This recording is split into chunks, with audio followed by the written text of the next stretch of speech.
Stop into Sportamotive now and get that new Mercury outboard tracker or nitro fishing boat you've been wanting. We offer no haggle, no hassle pricing. Celebrating 36 years in business, we're Sportamotive, your authorized tracker boat dealer.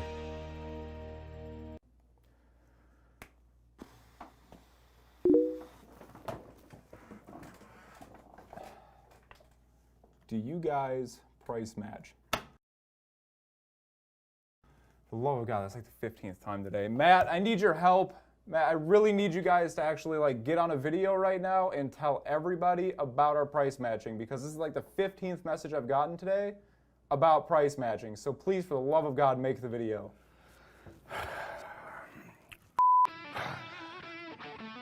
I don't understand it. I mean, day in, day out, nonstop. Phone calls, messages, Instagram messages, Facebook messages. Do you price match? Can you price match?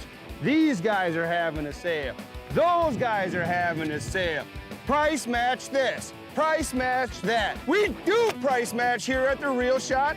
We will price match any of our competitors because we price match. I mean, we're talking price match. Seriously. All these amazing products and all you people care about is price match. We do price match, and that's all I'm gonna say. Get into The Real Shot, bring a competitor's ad, and we will price match. I'm out of here.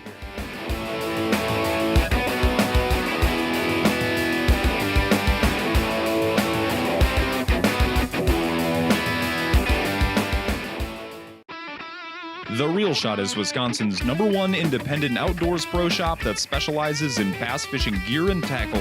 We've got all of the biggest and most sought-after brands in bass fishing all under one roof.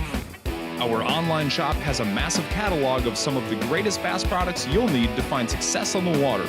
We ship fast and nationwide, so head on over and see what we have to offer by visiting www.therealshot.com today.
The Real Shot. Sounds like we've got what you need.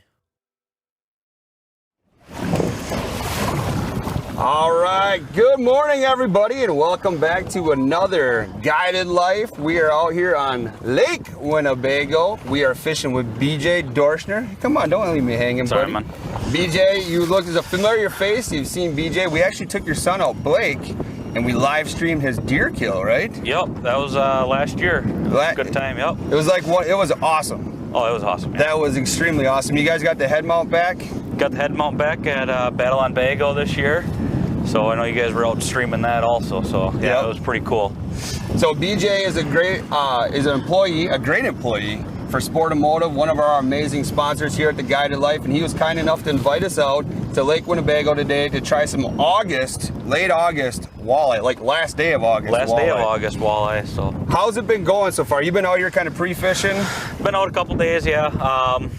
We did pretty decent yesterday. Nothing spectacular, but it is late August, and you just never know. So this time of year, like before we hit the fall transition, what are you targeting out here as far as where the walleyes are holding up? I'm usually looking at reefs, rock reefs, even edge of weeds yet are still holding some fish.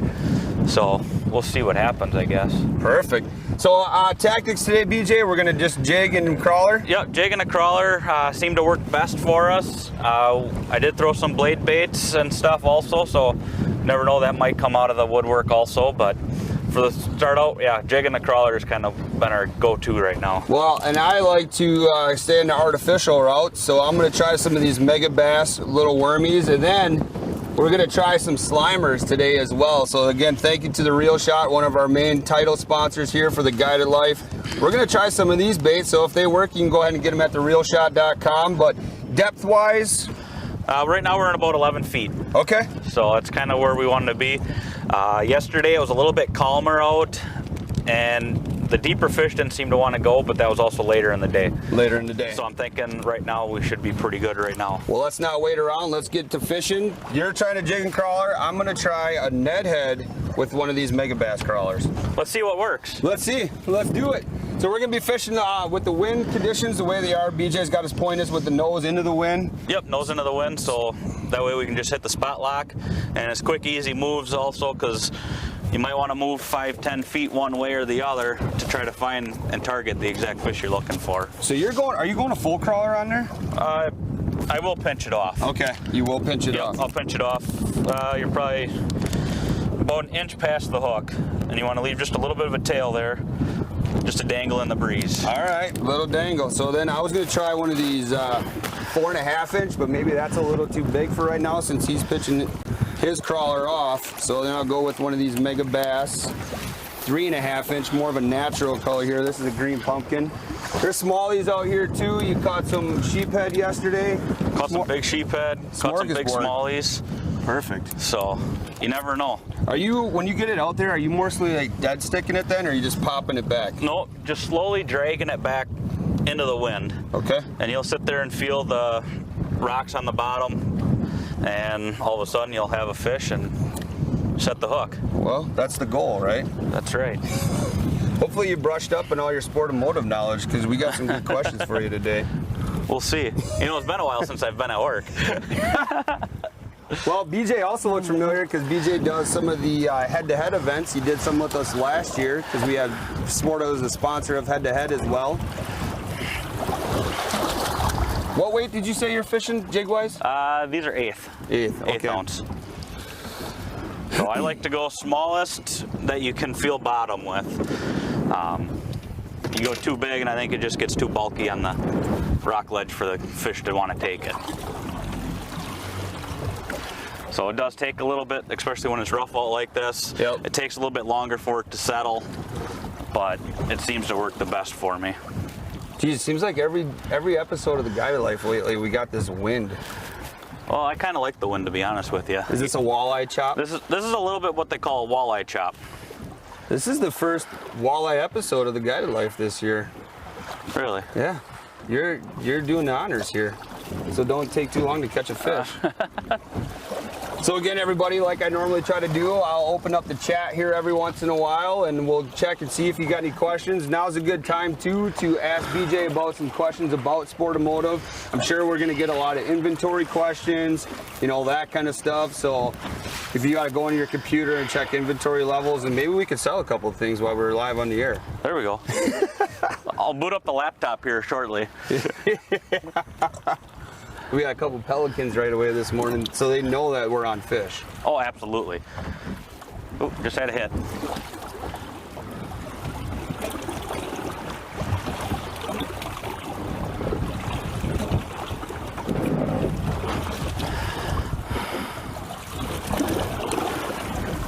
I might have to weight up a little bit already. I think I'm a little too light.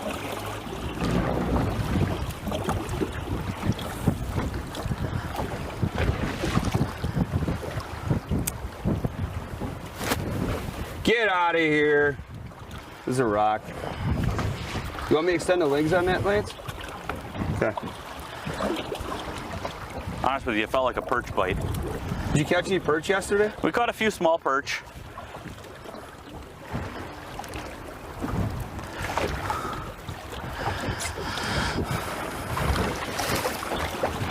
Oh, there was a bite. Just a light tap. So I mean, let's get right into it. Sportomotive, how long have you been there and what's your role there? I've been there since 2005. See, I keep talking and then I start getting hit. That's the goal, everybody. right now I'm currently, well, not rigging much for boats, but mainly that's what I do is rig boats. I started out there part-time, going to school, setting up ATVs, snowmobiles, side-by-sides, that type of thing, accessorizing them. Moved into a fully certified player's tech. Then started rigging boats. Went to a bunch of electronics trainings, trolling motor trainings, all that kind of fun stuff. And that's where I've been now the last few years, basically rigging boats. Are ATV sales picked up now already? It's hard to say because we don't have inventory to, I mean, I don't know what they're selling on the front side as far as for order outs, because pretty much everything what Polaris is doing is if you want something, you got to order it. Oh, kind of like custom order? Yep. So they're not doing much for stocking stuff. I do believe we did just get in a razor, unless it's sold already, but that was last week. So if you do want something, you know, pre-order it and you'll get it. It's just a matter of time.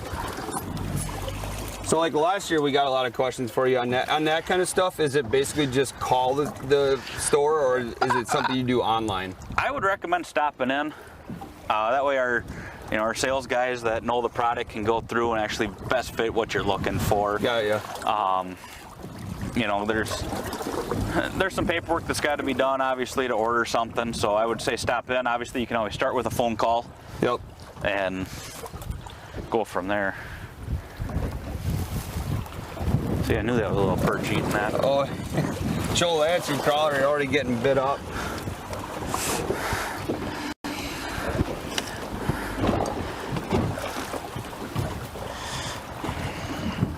So what I'll do on that is I'll take that and feed that to the fish. Yep. And I'll start over. Chum in the water. Yep.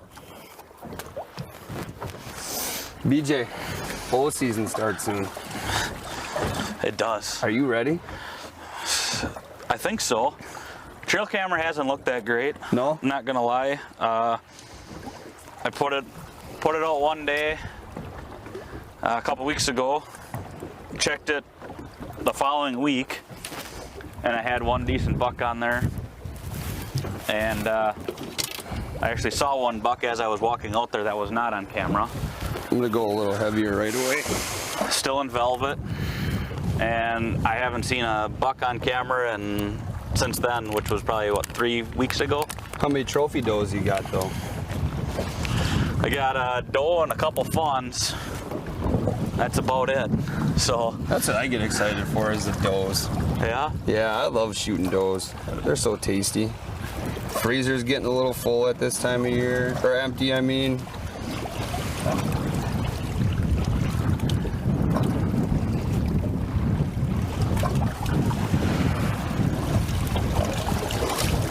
I did get to stick one though, you know, last year with my new bow tech from the Real Shot. So That's right. that was a plus.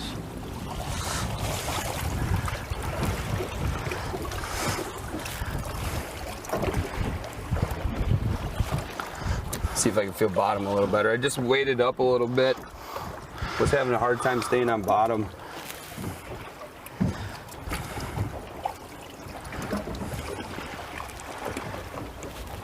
So you're literally just sweeping. Just sweeping it through. Okay. Yep. Once in a while I'll change it up where I'll pull it vertically up. All depends. Sometimes the fish like it one way, sometimes they like it the other. So really, like a situation like this, a good sensitive rod is very, very key. Yep. For this kind of stuff, are you fishing mostly like a medium light? Yep. This is a 7-foot medium light. Okay. Actually 6'9" technically. The other rod I have is also it started out as a 7.2 and I broke it off last year, so now it's down to about that 6'8" range also. But yeah, you want to use something real sensitive. I feel like the legs should get extended on that thing a little bit. Because you're holding it. No, I just don't want you to get fatigued.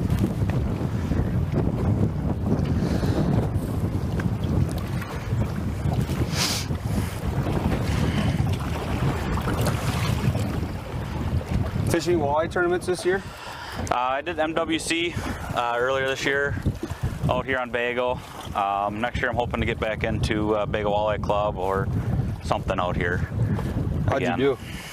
I think we ended up about middle of the pack.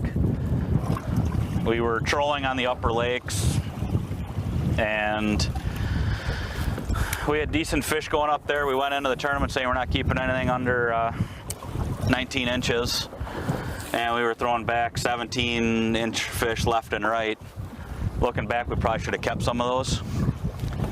And we ended up losing a monster at the back of the boat that was probably 26, 27 inches. Really? So, I shouldn't say monster, but a good one. So, this is my first time out here this year.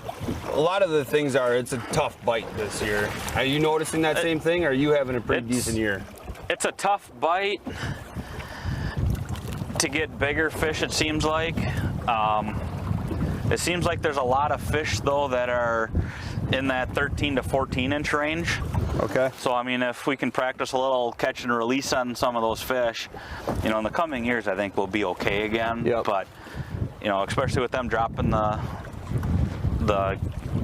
limit down to 3 versus 5, I think that'll help too. Are you catching any white bass this year? I haven't the last few times out. Earlier in the spring, we probably catch more of them, I would say. Because that's another one of those bites that starts picking up again in the fall. In the fall, yeah. I heard that up on the Wolf, they're starting to catch some white bass.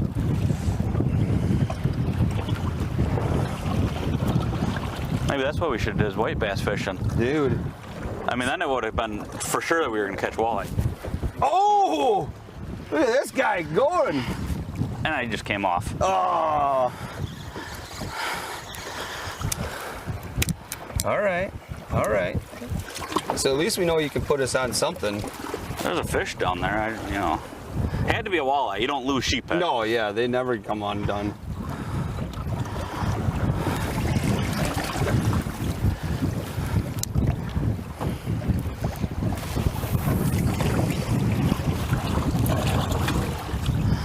Found a rock, eh? Yeah.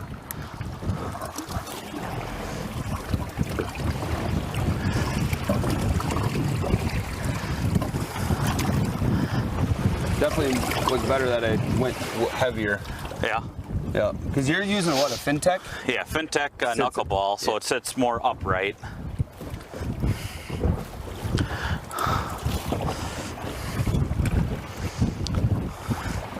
So we got to talk about this, what we're sitting in right now. I mean, this is a nice rig from Sporto, right? Yeah, this is a 2021 Nitro ZV21, 300 Merc Verado on the back with the 9.9 EFI kicker and the power pull. Obviously, I'm a little bit deep right now to use that power pull, but otherwise what you can do, especially if you're casting weed beds or stuff like that, with two of us fishing, I can pitch that sideways with the spot lock on the trolling motor. Oh. And we both have, you know, each of us is one in front and one in back. What are you running for graphs in here? I'm running all Garmin EchoMap Ultras. I'm running 2 10s on the dash, a 12 and a 9 in the bow. I got the live scope going in the bow. Obviously it's not helping as much in the back, but did see some fish on it earlier when we set down. The way I usually run that is I run that 9 as a mapping unit so I can see where I'm at and where the reef is that I want to cast to. And then obviously the live scope to target and find the fish. So usually on the dash I'll run a full screen map, and then the other screen I'll split for sonar.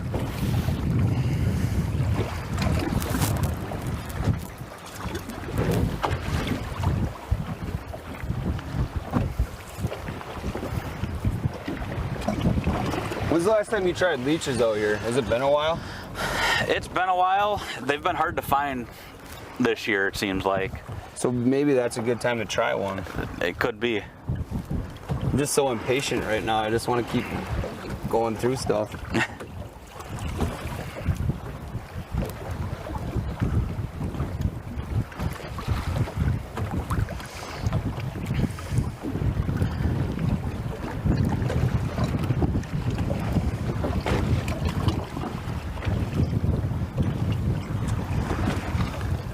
So you gotta say good morning because we saw your dad was watching earlier.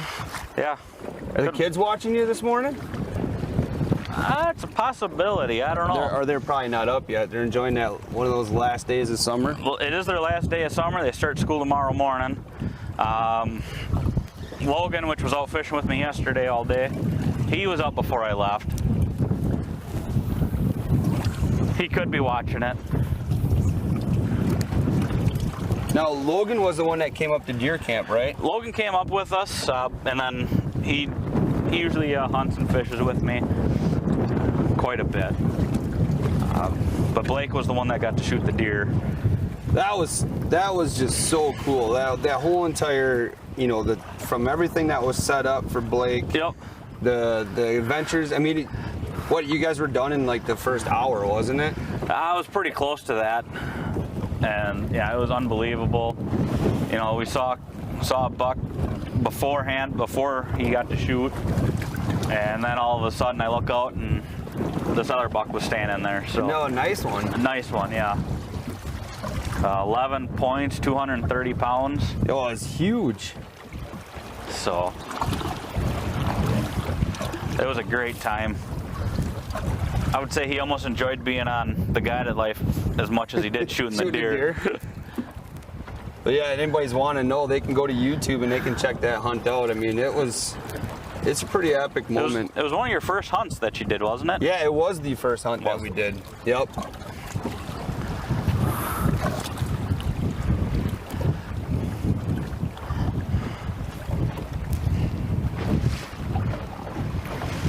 Yeah, it's hanging above his bed in his room, so.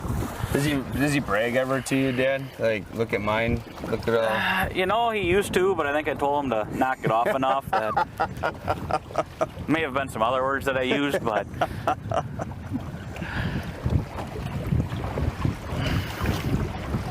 Now I'm feeling the rocks really well.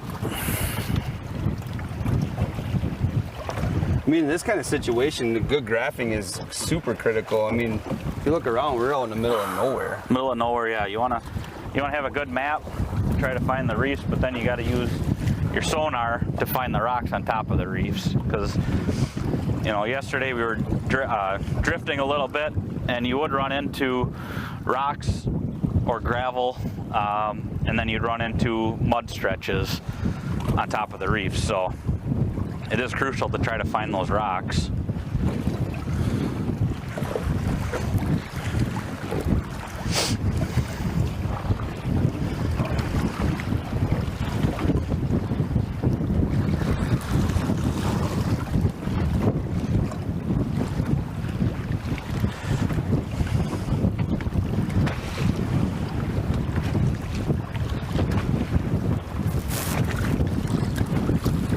So the last trip we were on the bay, we started muskie fishing with Fat Cat. Then we did some shiver minnow for some walleyes. Yep. God, that is a blast. That is fun, especially if you can get on them, where it's, you know, every other cast or every cast is a walleye. But there's so much, like, you wouldn't think about it, but there's a lot of technique that goes into that. There's a pile of technique that goes into that fishing. And just because a certain technique works for you doesn't mean it's going to work for me. I might need something different. Right. You know, I've learned that the few times that I've gone up there and done it. So Fat Cat, the guy who was with me that day, he's mostly a bass fisherman, and he's never done that before. And, you know, we tried to explain it a couple of times, the technique to him, and you know, it's one of those things where you'd have to do it multiple times. The very first time I did it was with Nectarline and Foster, and it was like, I got lucky is what I'm going to say. I caught a couple fish doing it. But I mean, it's just, because sometimes they'll hit it on the fall, sometimes they'll hit it on the bottom. Yep. And you got to really pay attention to what you're doing. Yep. I mean, you got to watch your line. You know, some guys will watch your line fall. Some guys want to try to keep it somewhat tight so they can feel it. some guys don't want it to hit bottom. They want it to swoop it just before it hits. Just before and kind of, yep. Yep.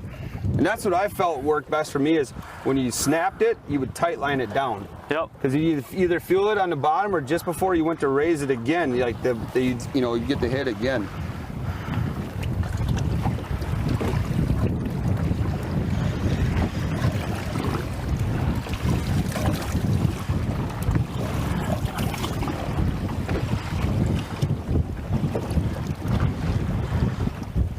Man, I get a couple hits right away and now nothing.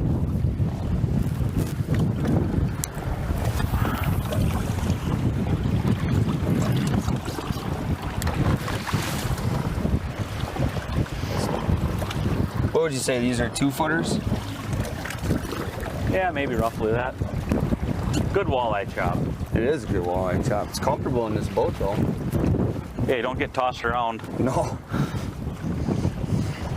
I mean, it makes a nice difference that we're in the back. I feel bad for Lance up there in the front. He might be getting tossed around a little bit. We need that counterweight in the front to keep that trolling motor in the water, you know?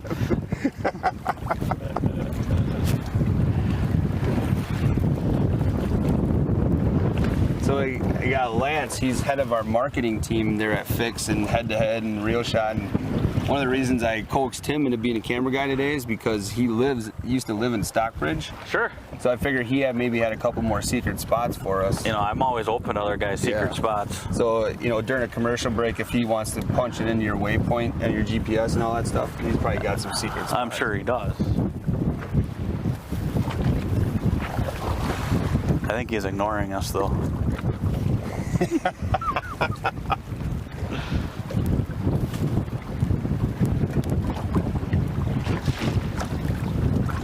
So boats are starting to trickle in a little bit, huh? Yeah, we're getting a few in.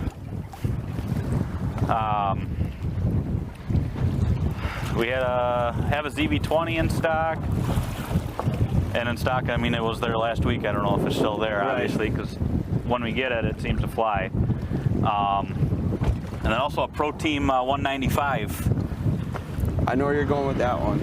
I know where you're going with that one. That's Lance's boat. It's going to be his wedding present. Nice. And I'm going to be honest with you, I fished out here actually on this spot with one of those Pro Team 195s, and it was rougher than this. And I was very surprised on how well that boat handled this big water too. Just keep rubbing it in. Just keep rubbing it in. Well, you know. Why don't you, and I'll buy that one from you at the end of the season. It'd be a little difficult to fish out of for Fishing me. walleyes for you? Yeah. We just said it's a great boat for out here. It's a great boat. I know what you're saying.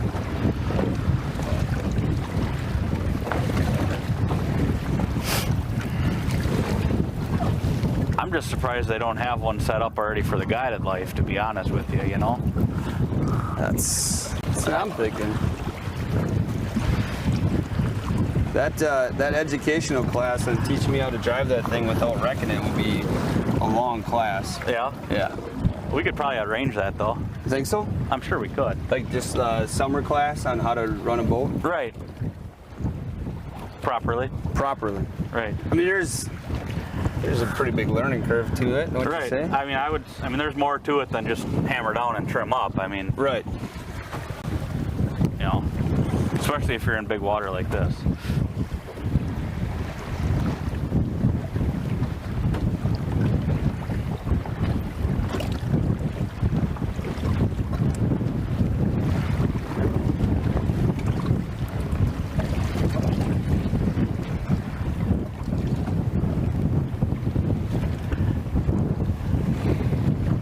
When you're jigging like this too, a lot of fun is you can throw out slip bobbers also, and you're doing two techniques all at once. Felt like a perch bite maybe. Right. Give him a little line. Yeah, still there. Oh. I just had a couple of Tickety tacks. Perch bites also. Yep. Now, if we get a nice thing going to perch, we can put some of those in the live well. I'm not opposed to that. Them do taste good.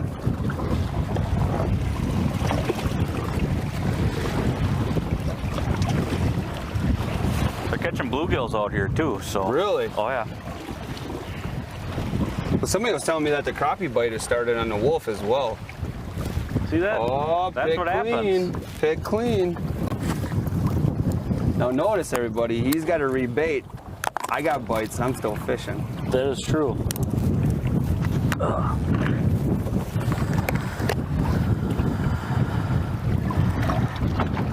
I haven't caught anything yet, but neither of you. Had the hits, had the bites, had them hooked. Oh, there's a nice bite. It'll be interesting to see who can get the first one in the boat. Oh, man. You're just light biting it. You know, and the other thing that we kind of got going against us is, Lance is in the boat? Yeah, I know. Usually we don't try to say that to his face, though. I was going to say the cold front. Oh, you know, but... that's right. That's right.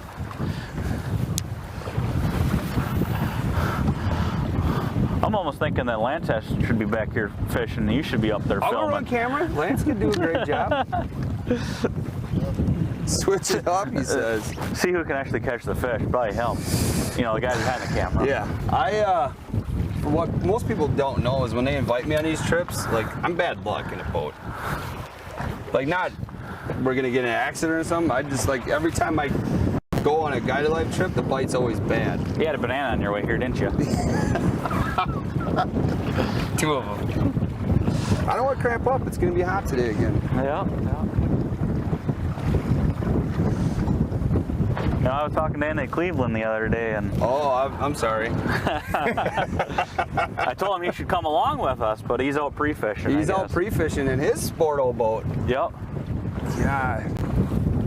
A lot of pressure on him now to do well. Right. I mean, he's got all these crazy followers now on social media. When's your Meet the Employee? Did that happen already for Sporto? Yep, they posted it last week or the week before. I'm on there.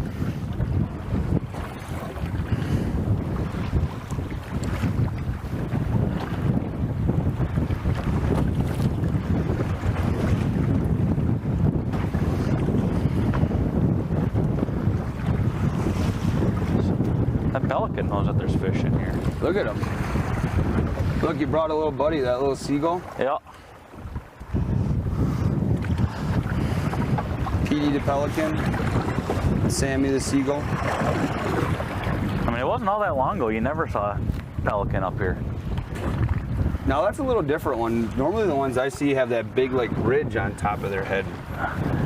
Yeah, I heard that that's the male and these are the females without the ridge. I don't know if that's true or not. Maybe someone listening can let us know. Bet you Daryl's watching. Daryl Christensen. He he's probably a knows bird everything. Guy. Well, let's open up the chat and see if anybody's chiming in on that.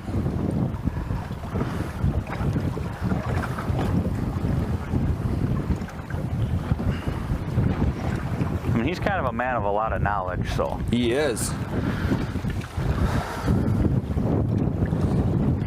So you know the gun show is Timmy Winchester? Yep. He's on. He says north wind, tough wind for that lake. Hopefully you guys smash some. Thanks, Timmy. My mother's on. Good morning, Mom. Dylan Williams. Good morning. Travis was busy. I couldn't. I gave him the day off, and I'm like, I need an A-team. Travis did film the kids hunt, by the way. He did. He did. He did a great job. There we go. Oh! Oh, biggin. Am I netting? I think we're good. I think it's a sheephead. And it's off. Had to be a walleye. Had to be. That's another 6-pounder, dude. At least. Gosh. Should we get one of these nets ready, you think? That's bad juju. Oh, okay. You got to leave them in there. Don't even address it? No. You leave the net in there until we need it. Okay. So. All right. You know. Got you. That's one thing with fishermen. We're pretty superstitious. I get you. Like, are you that guy, like, you can't have a banana in a boat? Are you that against it? No, not at all. Not at all. I don't believe it's a true thing, actually. I actually thought about bringing one along and just eating it along, you know, while we were fishing. But. So what? I didn't want Andy to freak out over there and fall in the lake. Oh, okay. You know, in case he's watching. Yep. So do you have anything like that? Like, so obviously the net's one. The net is probably really the only one I have. Do you have the first cast superstition too? Like, if you catch a fish in the first cast, your day is not going to go well? You know, I tell myself that that's usually what's going to happen. If on the first cast you catch something, you might as well just move right away. Which is what happened yesterday. We caught one walleye in the first spot, and then we couldn't catch another walleye. And it was the first cast. I don't think the rod was in the water for 30 seconds. You know? Really? Yeah, it was unbelievable. And that was about a 17-inch. Are those fish pretty healthy this year? Yeah. They're definitely getting a little meat on the bones. Would it have gone 2 pounds? I don't think it would have went quite 2 pounds. Been a little short? Yeah.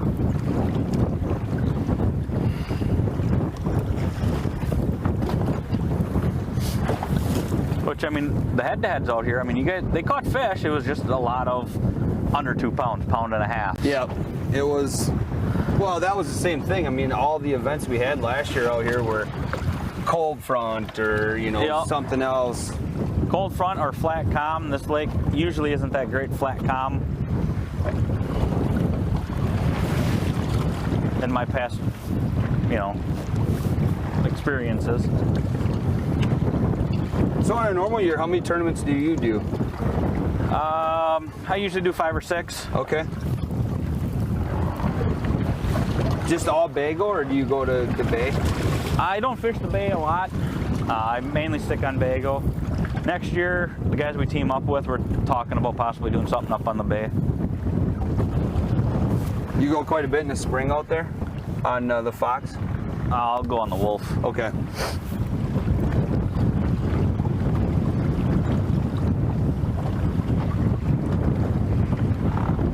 Just one of those things, it's a little bit closer. Not as much pressure at times. Having kids, it's hard to, you know, go drive for 45 minutes and then go fish for a couple hours and then drive back. Drive back. Especially if the kids are with, because you never know how long they're going to last. Right.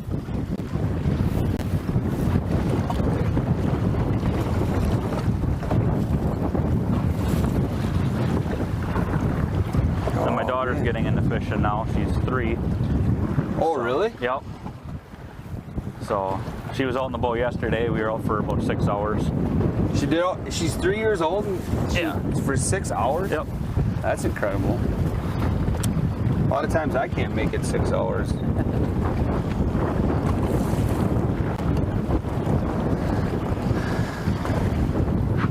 Logan, my other son, he's my pre-fishing buddy, and he'll go 10, 12 hours in a boat. Does he normally outfish you? That depends. Yeah. Sometimes I let him. But, you know, the key with bringing any kids in the boat is even jigging like this. We give them a rod, they can do whatever they want with it. We try to teach them, you know, what to do. But every time that we hook up to a fish, we'll set the hook and hand them the rod so they can have that fun of catching the fish. Well, speaking of that, I mean, you work with a great organization where you come out. That's on Lake Winnebago, right? Yeah. What's the name of that organization? Josie's Gift. Yeah. Yep. So we take kids out that are usually battling cancer, and take them out for a fun day. This last year we had, see, they clean again. 12 boats, 13 boats, something like that. The year before we just did 3 boats. It was our first year doing it. So I was approached, actually I met the guy doing a retired veterans fishing event. Okay. My veteran that year. I'm going to pull you down a little bit. Put your necklace back on. Thank you. My veteran was Dan O'Kane, and he makes custom fishing rods for kids in Children's Hospital in Madison. Okay. And I started talking with him, and he learned about my son, asked if he would be interested in a rod. And I kind of explained to him, I said, you know, to be honest with you, my other son Logan is a lot bigger fisherman, and he helps Blake out with a lot of different things throughout the day. He's the best. I like to call him the little big brother. Yep. Because he is right there. If Blake needs something, he's right there to help him. So he ended up building Logan a rod, and I fished with the rod once without Logan knowing. Hopefully he's not watching. And I called him up and I got a couple more rods built from him. Oh, really? So at overtime talking with him, he's like, you know, my dream is really to get these kids out in a boat fishing for an afternoon. And I kind of said to him, I said, well, you get the kids, I can probably get the captains.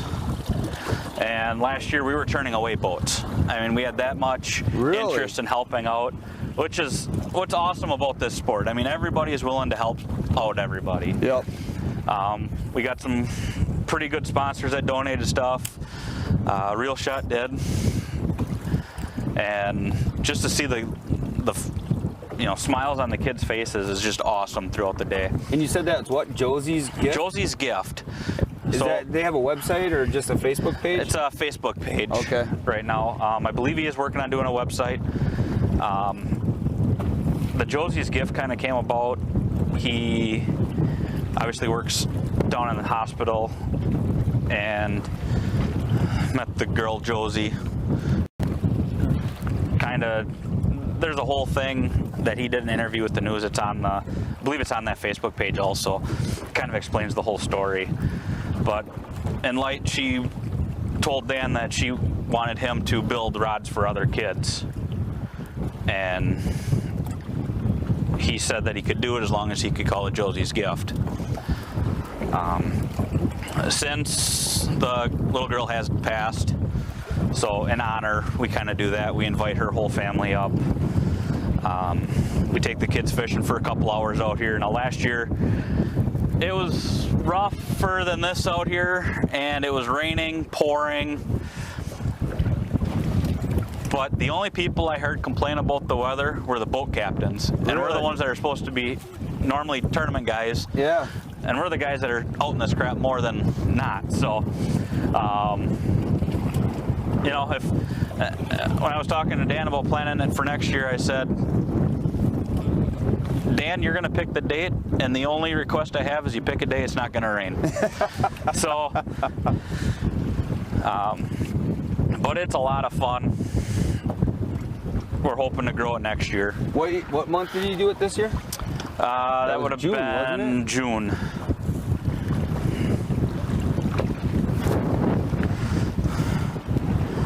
So I think that's awesome. So like BJ was saying, if anybody's interested, check out Josie's Gift. Josie's Gift, yep. On Facebook, check them out. You know, and if you're interested in being a part of that, or maybe you know a kid that, you know, would be interested in being a part of that, I'm sure they would take messages or posts or something like that. Absolutely, yep. The biggest thing is trying to find the kids, like I said, you know, which I kind of left Dan in charge of. But with, you know, the whole world with COVID, yeah, there's some stuff going on there as far as that goes. But for the most part, I mean, these kids have an absolute blast. We do a huge cookout. We did prizes for biggest walleye, most walleye, biggest sheephead, you know, that type of thing, which I hate to brag, but I do believe that we tied for biggest walleye and we had biggest sheephead. Really? So. No, our third biggest walleye. Because Blake's watching, he'd be like, come on, Dad, like, you won't let him brag about his big deer, right? So you can't brag about that. Yeah, I know. Other guys that are part of it are probably watching, so.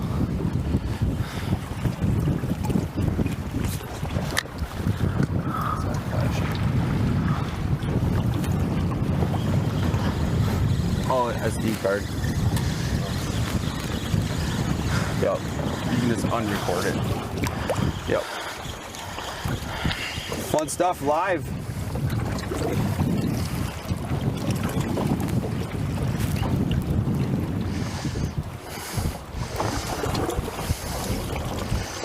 You go away. Yep. This is.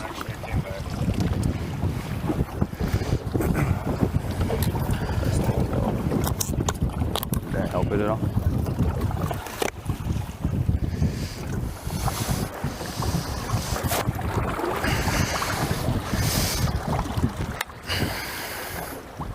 Good to go?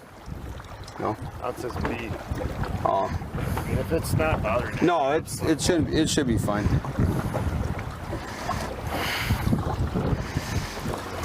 I can't believe the amount of hits I've had, and I can't freaking capture on the There are fish. a lot of light bites, and it seems like so often the time is like after you come off a rock. It's right there. Yep. It's right there. Yep. So as Lance is kind of showing the graphs, you want to talk about the Garmin's again that you got rolling here? So what I got rolling, obviously I got a full screen mapping, which you can color depth shading. Then on the split screen I'm running a 2D sonar and a down imaging, or down view is what Garmin calls theirs. And then in the bow, I'm running the live scope, which is right now set on perspective mode. So it's shooting, as you can kind of see, it's shooting more of a wide range. And then on top, I'm running the mapping.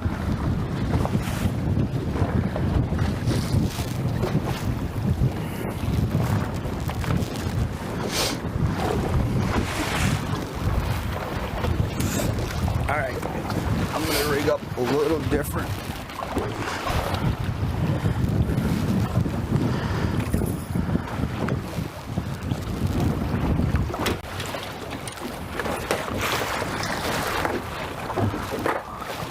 So you're using what color? Orange? Orange. Okay.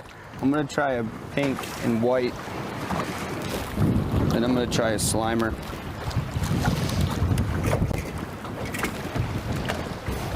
So a real popular jig, FinTech, knuckleball. Idea with the eyes set the way it is, the jig kind of sits like this, keeps you up out of the snags a little bit, and then I am actually going to try a Slimer, a leech, see if that works out.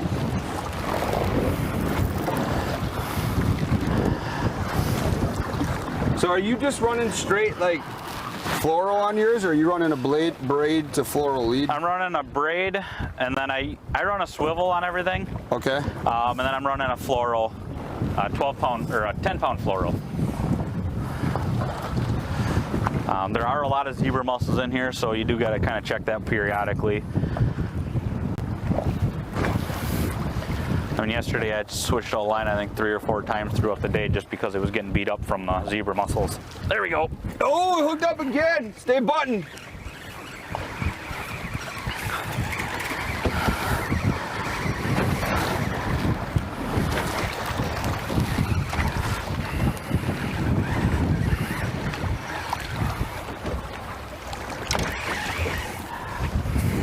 Oh, sheephead. It's a goat. Farm animal.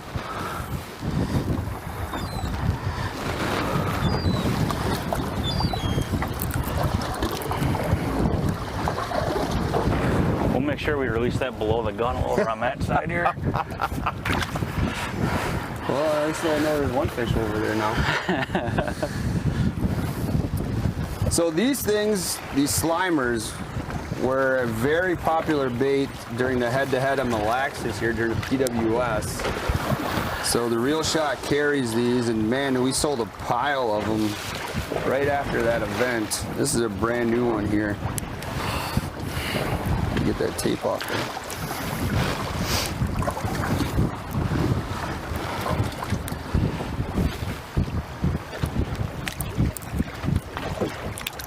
there. All right, here we go.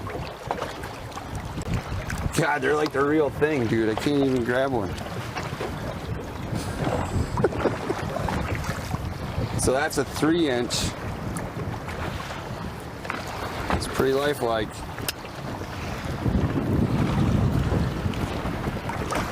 It's gonna take that knuckleball. Just want to poke Lance here. I'm just gonna go just behind what would be the head. Looks something like that. Would you eat it? That's how I usually shop. Go down that aisle, you know, and If I'd eat it, the fish would eat it. that's why I have a whole boatload of tackle. All right, so this one I had out dead sticking, so it's probably hooked up. I'd say that's another thing that I'll do a lot of times too is you'd be using 2 rods for jigging and cast one out, get the other one ready, cast that one out. And I'll grab that first rod, and a lot of times, shortly after you start to pull on it, you'll have a fish there because they'll be just sitting there watching it. So, well, it didn't work that time, so that's terrible advice. yeah, don't do it. But I'm just pulling forward here a little bit, trying to just move. All right, well, we're on the board. Sheephead. Just missed one.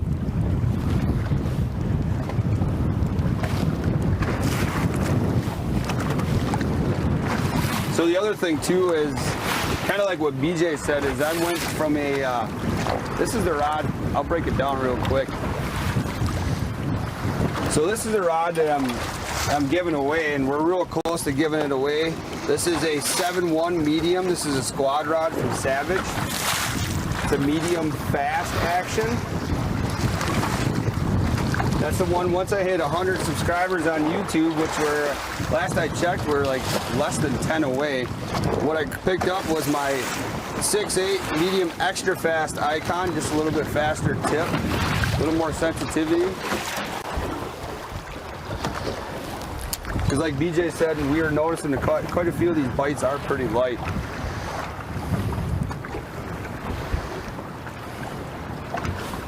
I just moved this forward just a little bit. See if that makes any difference here. So basically just fishing the same thing out here, just rocks the whole entire way? Yeah, there are a lot of rocks in here. But you do get the muck and gravel all mixed in on this reef. Is that normally what you're going to target this time of year especially, or is that kind of a staple out on Lake Winnebago? That's usually what I'm trying for is rocks. I end up trolling more than I'd like out here, but usually I'll be trolling to try to find the fish. And then once you find the fish, then you can anchor up and, you know, I shouldn't say even find the fish, find the active fish. Gotcha. Because even with, you know, using live scope, yeah, you can find the fish, but that doesn't mean they're going to be an active fish.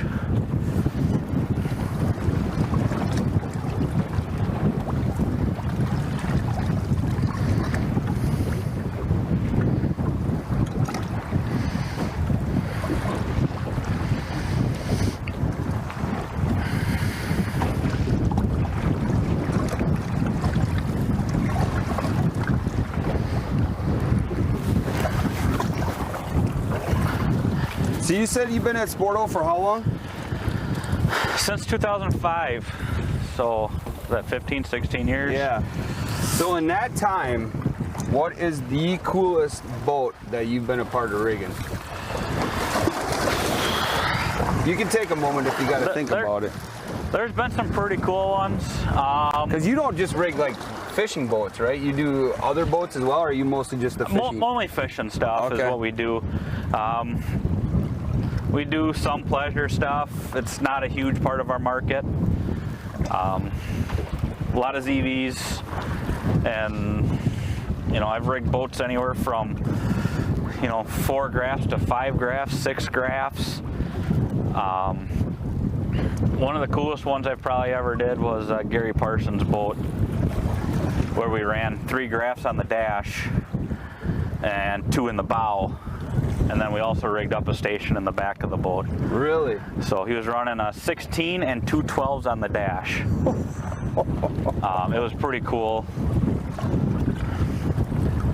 Did he get pretty good satellite TV on that thing too? Could he watch all the stations? Pretty close. There we go.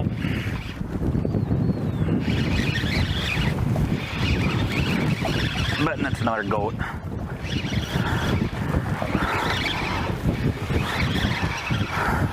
Notice how fast I'm moving through the net?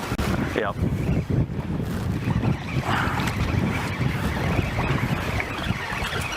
Oh yeah. Ooh, pretty. But I gotta say, every one of these fish is in the mouth. Right. Oh, there's a bite.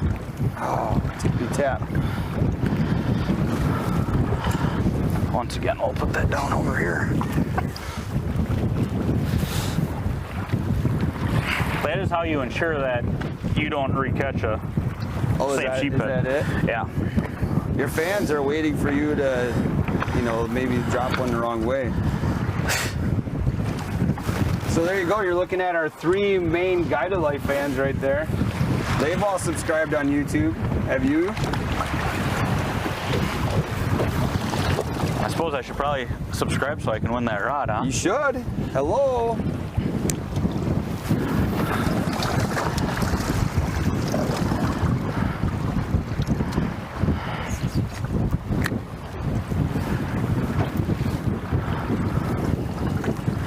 What's your biggest walleye out here this year? Out here this year, probably 22, 23, somewhere in there. What's your biggest ever? Biggest out on the system is 28. Okay.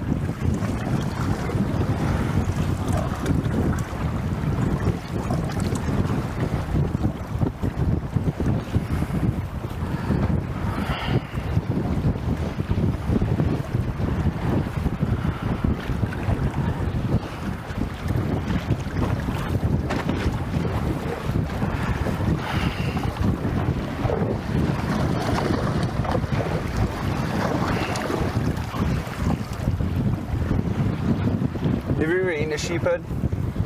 I have not. I know people have. Do you want to? I really have no desire to.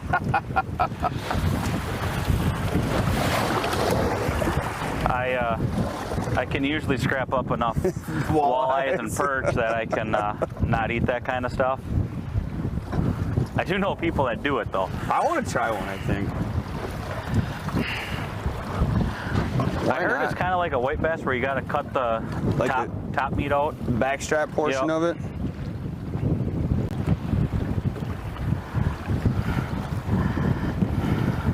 Well, I've heard a lot of people say, like, if you mix it in, like, they can't tell.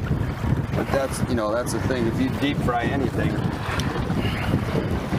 That's why when you have people over for a fish fry, you always make, like, we'll do white bass and walleye. And the last batch will be the walleye, because then everybody else is filled up on it. Right, so that's all left for you. Right. Makes sense. So remember that if BJ ever invites you over for a fish fry, don't eat all the other fish first.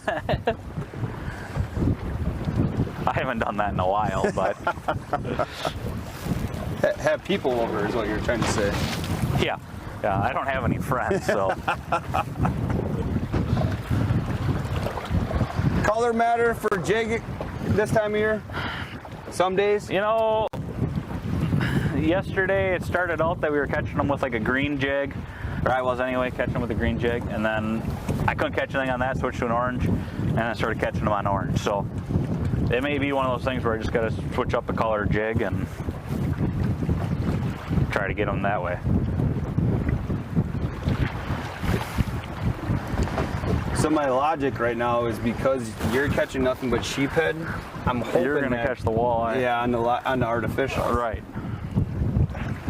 And usually my logic is never very good, so. And that is a good possibility.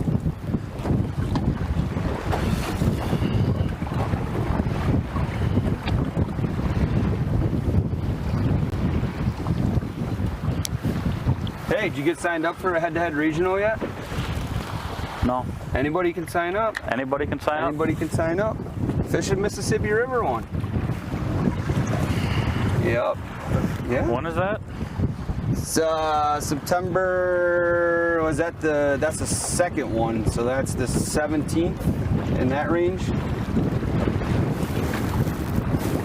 The first one's on the Big Stone in Minnesota. Then the second one is on the Mississippi River, 7, 8, and 9. You could fish the last one on Erie. Well, there we go. That'd be fun. Have you fished Erie before? I have not. It's on my list. Are you gonna have a boat by then? By September? No. This September? Yeah, like tomorrow starting. Yeah, I probably won't have a boat by then.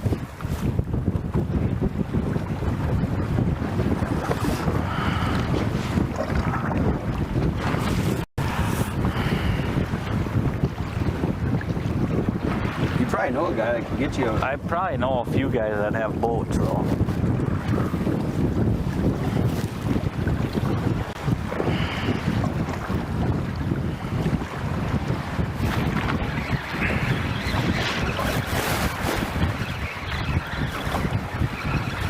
So you didn't even announce that fish. No. Playing the sneaky route over there. Big head shakes, big head shakes. Oh, it's a monster. Oh. So if you're keeping score at home, 3 sheephead to 0. But that's just 0 fish in general.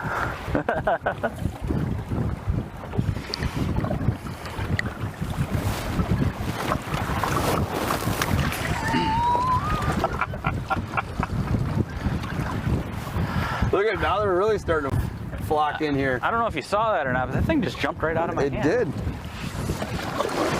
We're gonna keep it classy, San Diego.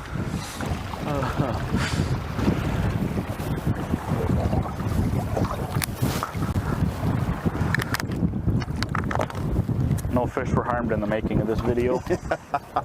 I saw them swim away.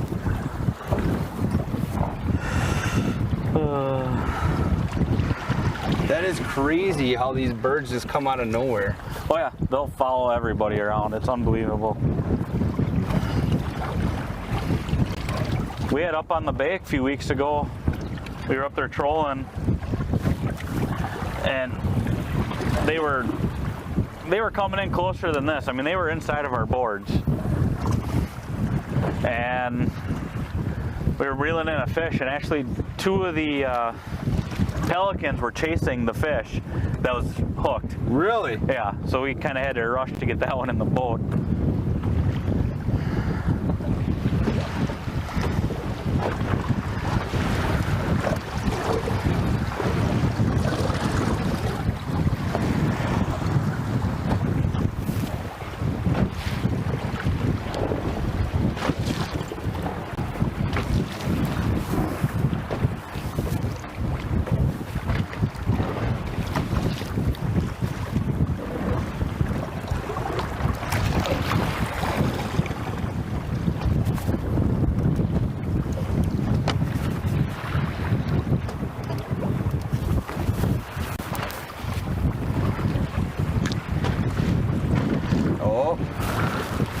Kept it clean.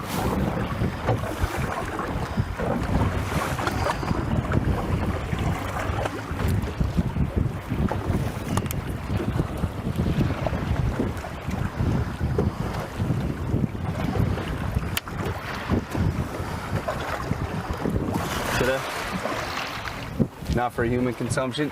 Again! Seems like another sheephead. I want to see if the pelicans try to eat it.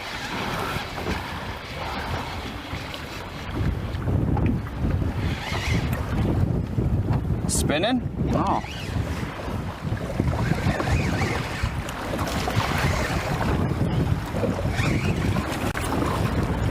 Oh, I saw the kick. Smallie. Oh, big smallie. Oh, and he's off. Oh.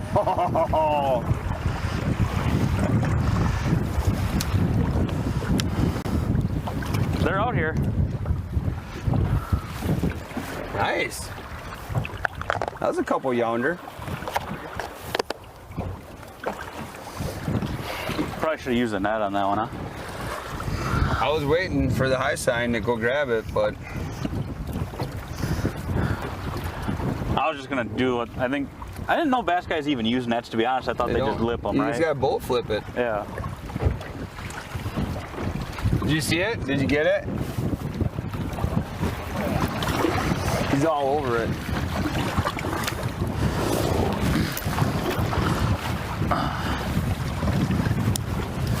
So that's what's great about running a Nitro ZV. It's a multi-species boat. It sure is. You know, it's not just a Z21, it's the ZV. So What does that really stand for? the V is the V bottom. Okay.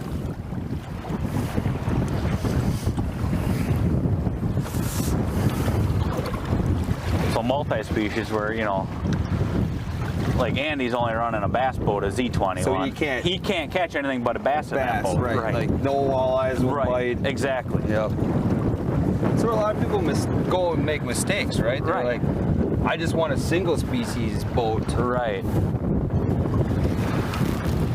It's a great point. Well, like that Tracker 195, that's a multi-species. That could be a multi-species boat. You can get on bluegills, crappies. I mean, we can just take the bass off of it, off the side of it. Yeah. Yeah. I mean, we've already seen guys take the bass off and put walleye on the side. Then it's a walleye boat. Do you play that game? Like, are you a like hardcore walleye guy? Like, oh man, what are you thinking? Not really. I mean, Yeah, you do. I know you do. I might give some guys some crap, you know, but deep down, a tug on one end of the line is just fun to catch. Yep. Obviously, when you're in tournament mode and you're pre-fishing or during the tournament, it's a little different, but I'm really fighting the urge right now to put a crawler on. Fighting it hard. like I said, I've tried a bunch of different stuff yesterday, and this was the only thing. That was the only thing that was getting them? This was the best tactic. I mean, I don't understand. Like, this leech is crazy lifelike.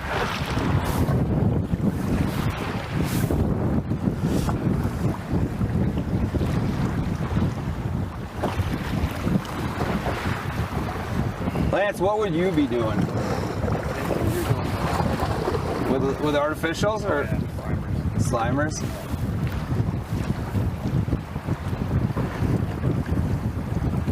Maybe one of those crawlers. I did bring some ripple shads.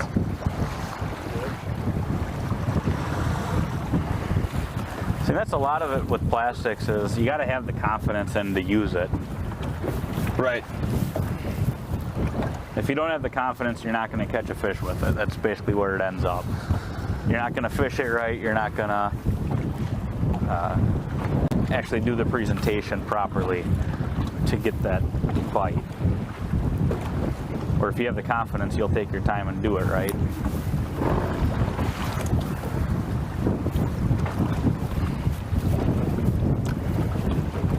But man, when your new crawler looks like that, just about every other time you bring it in, It's hard to... how do you go away from it? I hear you, buddy.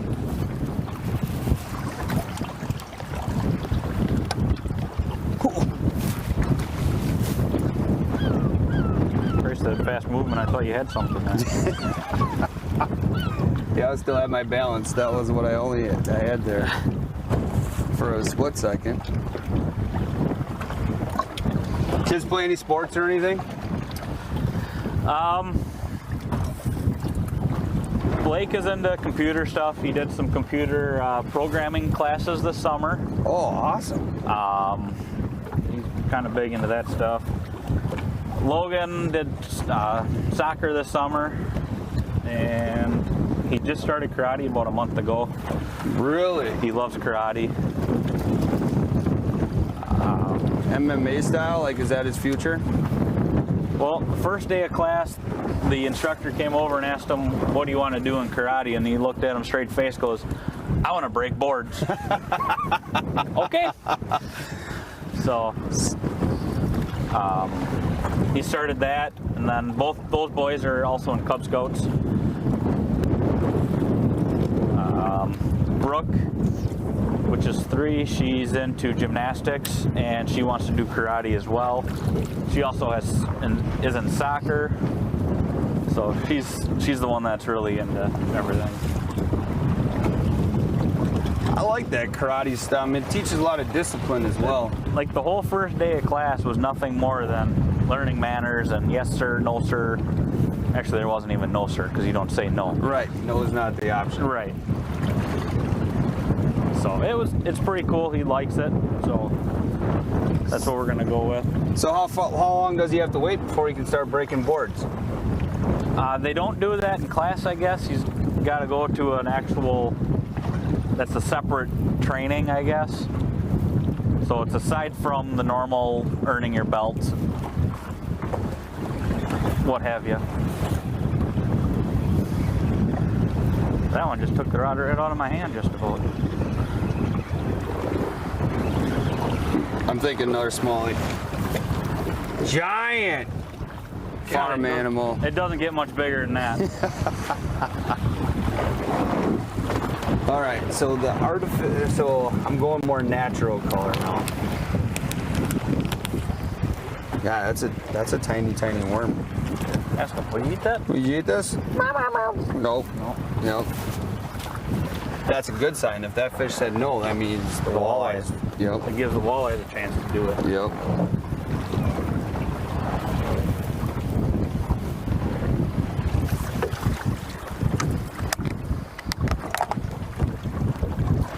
I think this is the juice right here.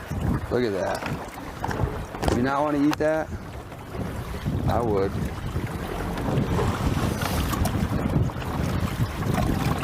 If anything, I'll just catch a mess of perch and call it a day. Keep catching all those sheephead. I'm all right with that. That's all right. Yep. Like Captain Keller says, sheephead and walleyes run together. They do. You just got to get through the sheephead to get to the walleyes. So, interesting story about that. We were, one of the very first times I've ever ice fished on Lake Poygan, many moons ago. A buddy's like, oh, I'll bring my camera out. They're crushing walleyes right now. We'll go catch them. So we didn't know really what we were doing, just like most days. And so we dropped the camera down, and there was 3 guys in a shack.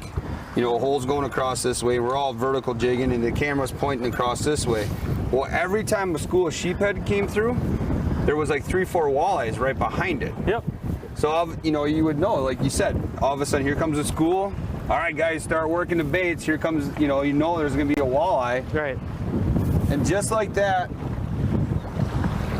one walleye came through and literally did this right around every single one of our baits and was gone.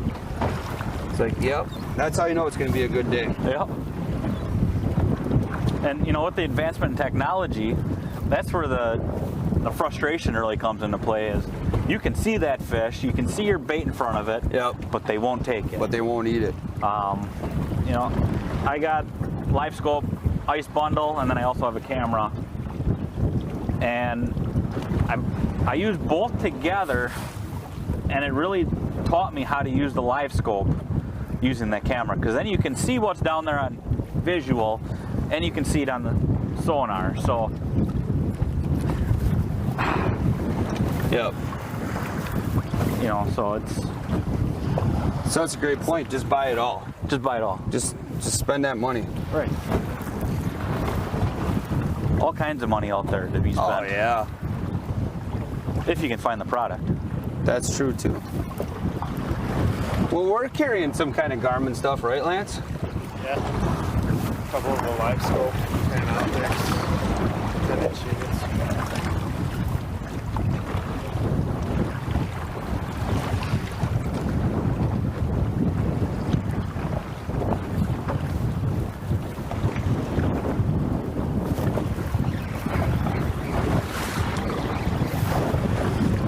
Burn it in. God, they're getting bigger. Yeah. I think that's the same one. That plan of throwing them on my side is backfiring for you because they're all going back to your side.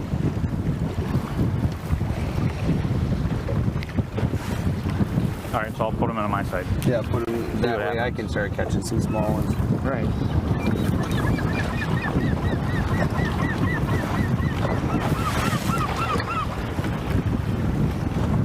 So how do you know when to leave a spot then? Like right now? Pretty close. you know, like you said, when they're sheephead, there's usually walleye. The usual issue that you run into is the sheephead are usually a little more aggressive than a walleye. Usually, not always, but usually. And that's why you usually will catch the sheephead over the walleye, because they don't give them the chance to bite. See, look at all his fans are on his side now. Yep. They had a couple on my side. Now they're like, this guy doesn't know how to fish, so we'll just go hang out with this dude for a while.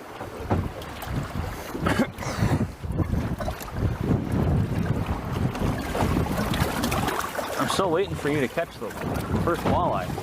You know, like a good guide, he doesn't catch the walleyes, he lets you do it. And I appreciate that. You're doing a very good job of...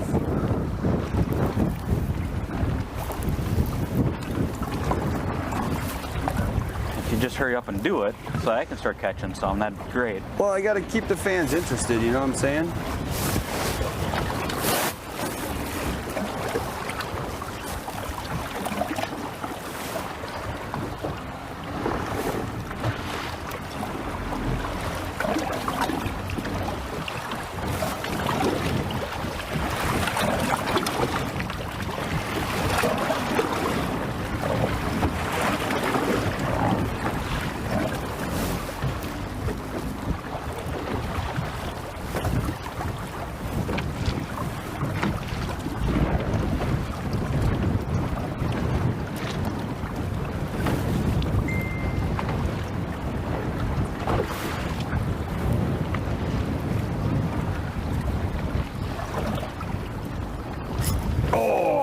That was a doink. That was a walleye, I'm assuming. That was a walleye. They were just clearing out the sheephead so you can catch the walleye. That's right. That was definitely a good bite there.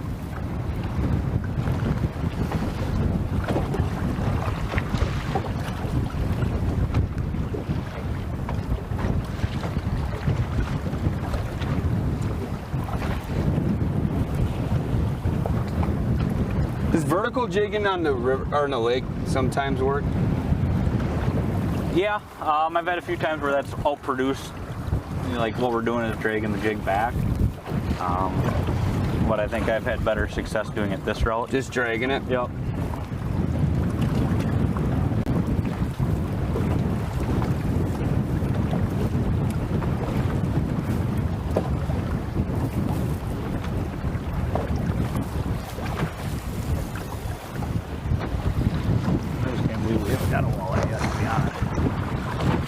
It'll happen.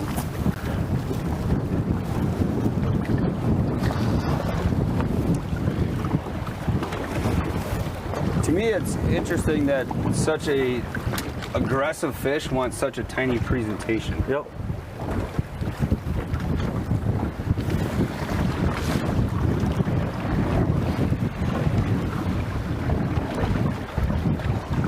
Yeah, even trolling, I mean, I usually am running smaller baits than anything, and it seems to outproduce larger baits, especially when you're running reefs and stuff like that. It seems like.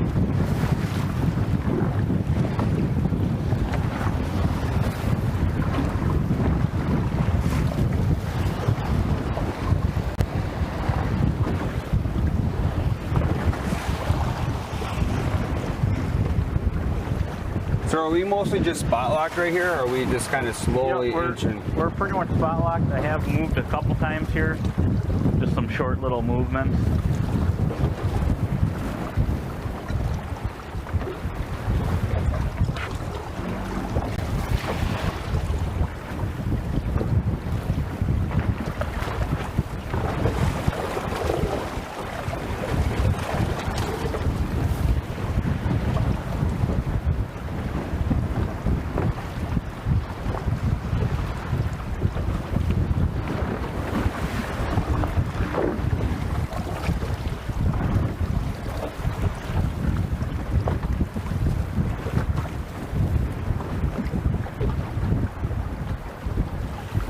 So I know you said you don't do it as much anymore, but you were helping with like ATVs and stuff? Yep, so I still do it once in a while if the other guy that's doing the ATVs is off or something.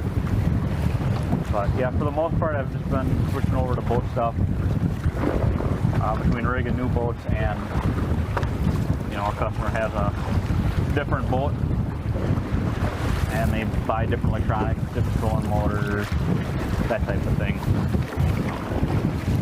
So one thing too is like, I mean, obviously fall is approaching.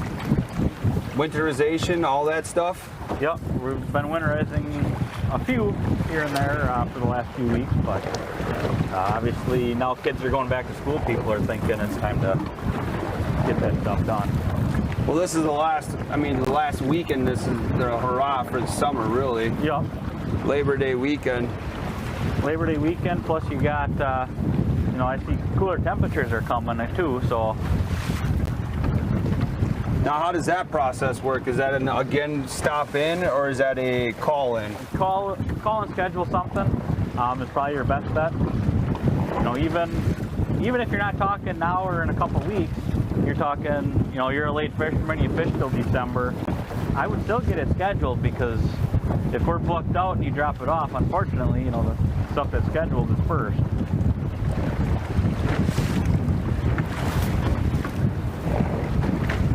Do you guys do the wrapping too? Like put Yep. the shrink wrap? Yep, we'll do that. We do storage, inside or outside storage.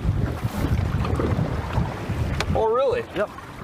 So we can do you drop your boat off, we winterize it, we store it. We can get it ready for you in the spring, and then you come pick it up. So it's,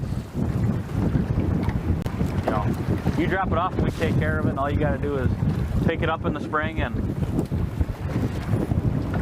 use it. So if a customer was going to winterize on their own, yep.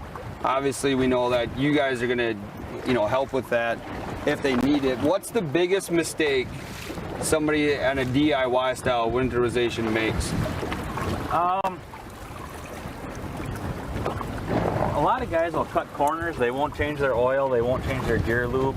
They think just running like stabilizer through. Some guys don't even winterize them at all. But really, what you want to do is you want to change your oil. You want to change your gear loop.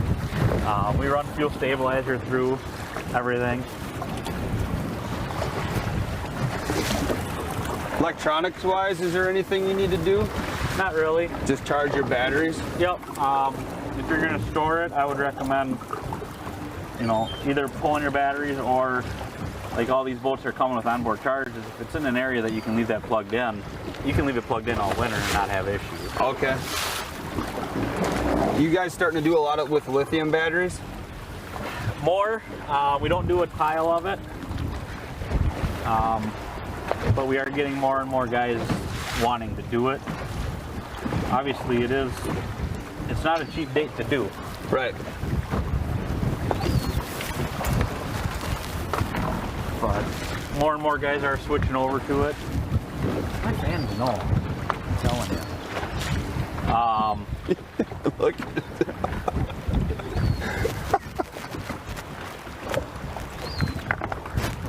You know, and one thing that people don't realize when they buy lithium batteries and they install them themselves, you have to have a special charger for lithiums.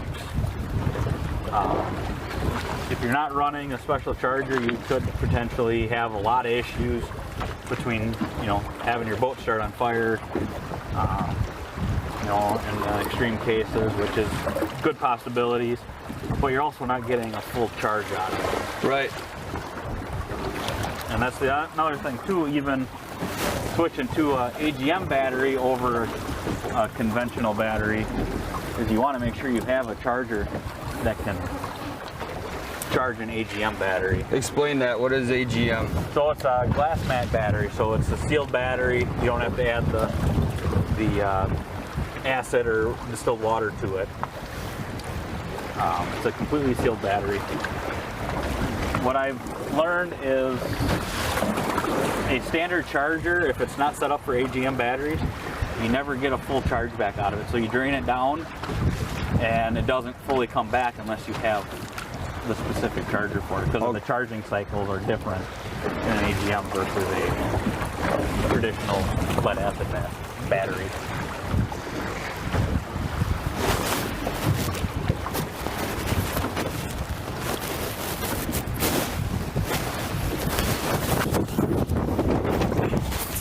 So So basically just don't cut corners. Don't cut corners.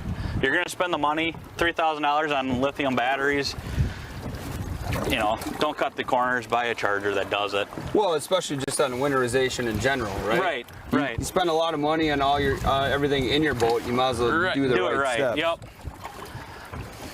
Like on a boat like this, how long did it take you to run through and winterize it? I mean, you guys have all the proper gearing and equipment and everything like that. You're probably talking hour to do everything. You know, we've seen guys run antifreeze through all their live wells and pumps and stuff too. Is that a good idea? It's not a bad idea, just because you never know if you get water trapped in a line or something like that. But if you're going to do that, then how many times do you have to rinse it before you can start running your live well? Well, if you run the marine antifreeze through it, basically what we would do is, you know, we don't offer it as a package, but people ask for it, is we'll pour it in the drains and stuff, and usually you just dunk it in the water at the end or at the beginning of the year, or hook it up to the hose and flush it for just a couple seconds, and it's all cleaned out.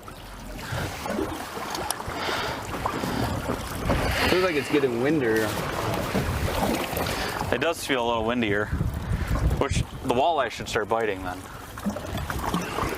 So I've been told.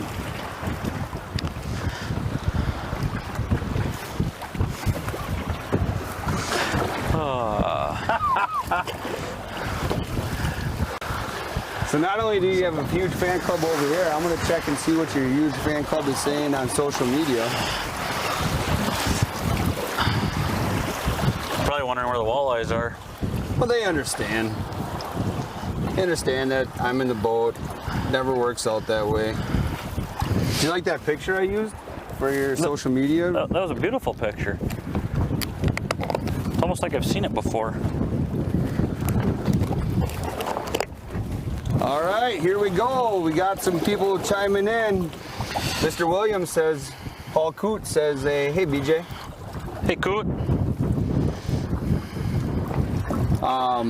Mike says I should put on a blade or a small shiver on Walleye Nation Creations, maybe Rip and Glide. I'm eyeing up a hair jig there too. Is that it? I do a lot of hair jigs in the spring. I am debating putting on a blade bait myself. And Jason Goldner says that fish I missed was a rock. Maybe. Good possibility.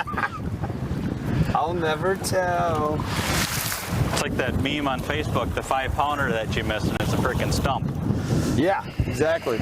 There is a lot of people giving us suggestions on areas to try.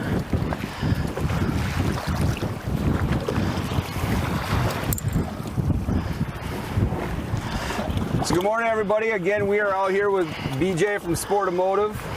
He's given some great insight. Travis Warabi actually said your battery knowledge was on point, and he appreciates the information. So if you have any questions for BJ about Sportamotive or about boat stuff in general, drop it in the chat. I'll monitor that at Rhyme. But we're out here on Lake Winnebago trying to catch some walleyes or sheephead. I'm over sheephead now. I've caught enough of those. Yeah, you did. I might have to try a crawler here just so I can feel what a bite looks like. See if I actually know what I'm doing. A lot of people are suggesting shiver minnows.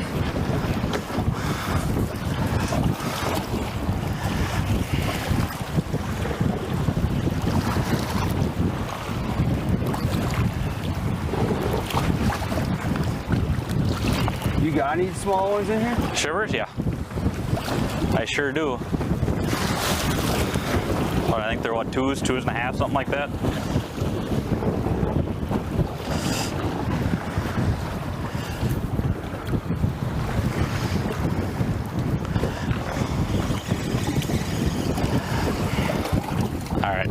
Let's try something different, huh? Is that what you're trying?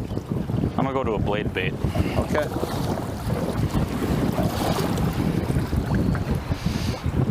Maybe a rip and wrap. What size? 6.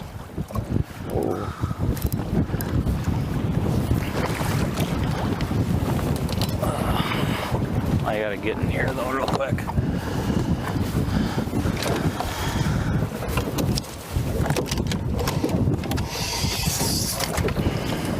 All right, before I make that switch, I'm gonna try a crawler. I'm gonna go to the dark side. I took the crawler off. See, that's why I don't have any, I didn't chum the water on this side. It's a good possibility.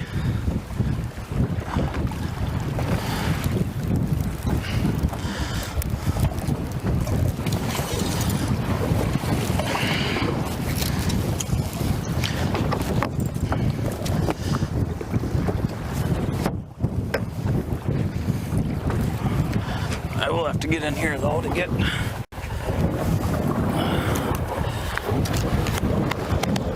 Oh, worm guts. Ew. That's right, that's why I got kids that'll clean it afterwards.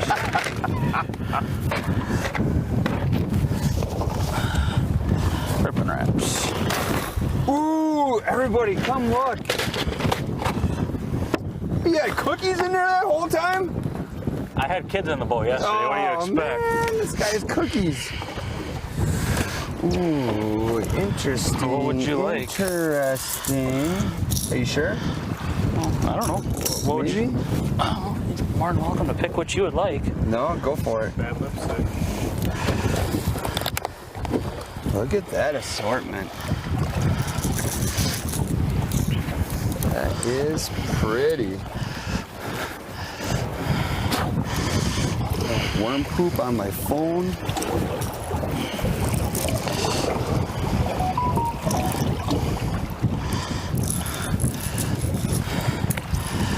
Let's see what happens now. Oh, somebody said you grabbed the wrong color. You should have went with gold and black. You know, that was my second choice. Who said that? Mike Rumlow. Oh, You know him? yeah.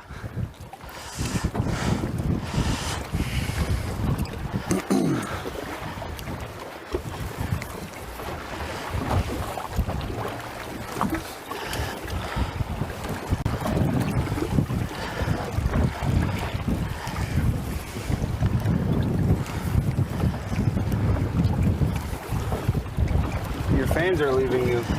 That's because I just cast it at them. Oh, okay. You got a couple fans on your side now, though. Well, they saw me switch to a crawler, Yeah. so they know there might be a sheephead in their future. All right.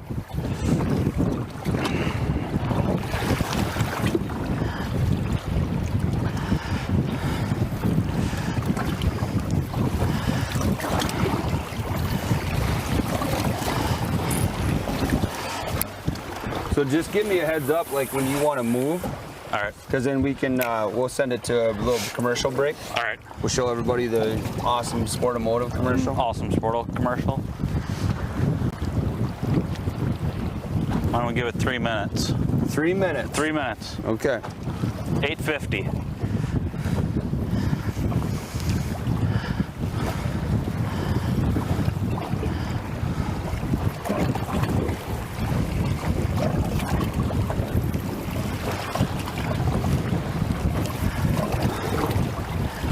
Oh! Walleye. Had to be. 5 pounds at least. I'm guessing. Boat organization. I left my rod there, swept right If into you notice, it. mine are nicely laid down. Jeez, rookie mistake. 3 minutes. Starts in about 2 minutes. Lance! Oh, darn it. That was it. That was the one. I felt the head shakes right away. I felt the teeth. Felt the teeth. Oh, it was big. I believe it. It was, oh, darn it. That was the one, guys. We could have won. It's like we tell the kids at football practice, it's a little thing sometimes. Called a zebra mussel. Ooh. Those you are supposed to eat like with Right. your sheephead. Yep. That right there will destroy your line.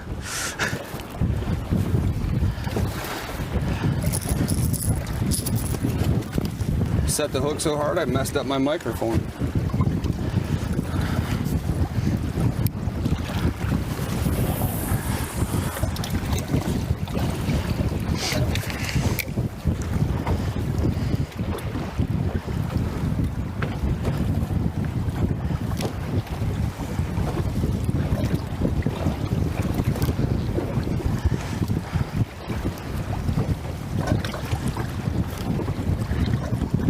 That was the one.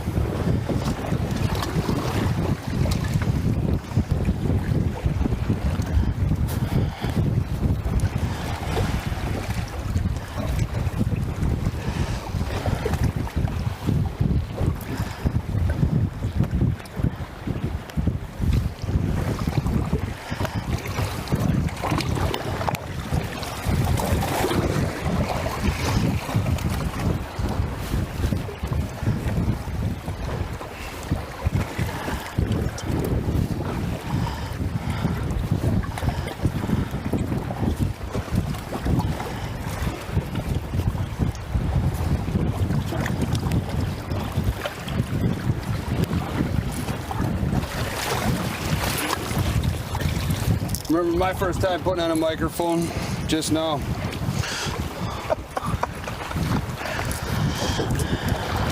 All right, he says black gold. We're gonna switch to black gold. All right, Mike, he's switching to a black gold. Well, technically you said gold and black.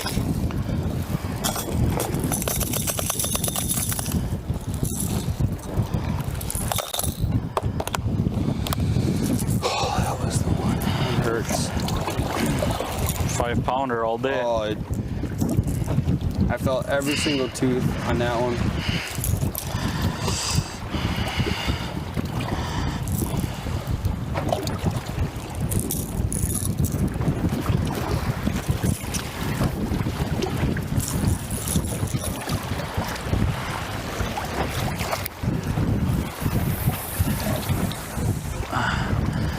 See, they know you're using a crawler. They're all on your Look side at now. them. Isn't that crazy?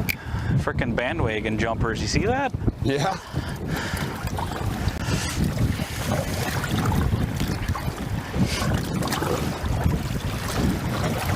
But yeah, I'm also noticing they're getting further and further away. So they're like, I've been watching this show for like 25 minutes to an hour, and These guys are not yeah, these very guys good. haven't done a whole lot.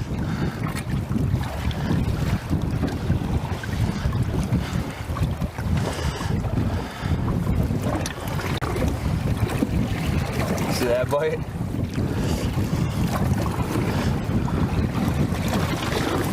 Still on there. Look at he's swimming with the boat. Probably a walleye.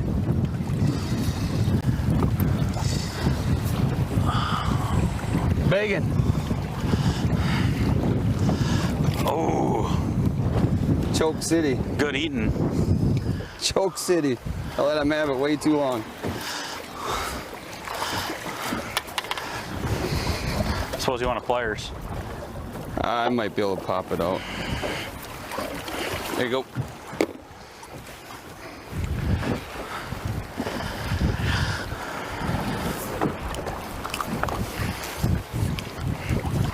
All right, should we make a move? All right, let's do that. On that note, this cute little sheephead, we're gonna make a move. So let's go ahead and thank our amazing sponsors here at the Guided Life. We're gonna push forward to a different little spot, but in a couple minutes we may be on something different. Hopefully starting to catch some walleyes. So thanks everybody for watching the Guided Life, and we'll be right back.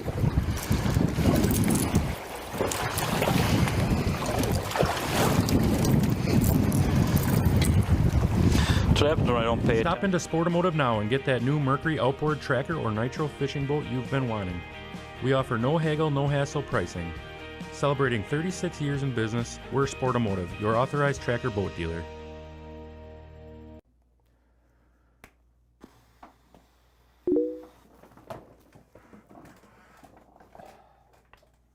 do you guys price match? For the love of God, that's like the 15th time today. Matt, I need your help. Matt, I really need you guys to actually like get on a video right now and tell everybody about our price matching, because this is like the 15th message I've gotten today about price matching. So please, for the love of God, make the video.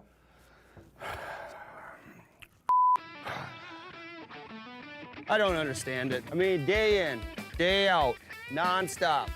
Phone calls, messages, Instagram messages, Facebook messages. Do you price match? Can you price match? These guys are having a sale. Those guys are having a sale. Price match this, price match that. We do price match here at The Real Shot. We will price match any of our competitors because we price match. I mean, we're talking price match. Seriously. All these amazing products and all you people care about is price match.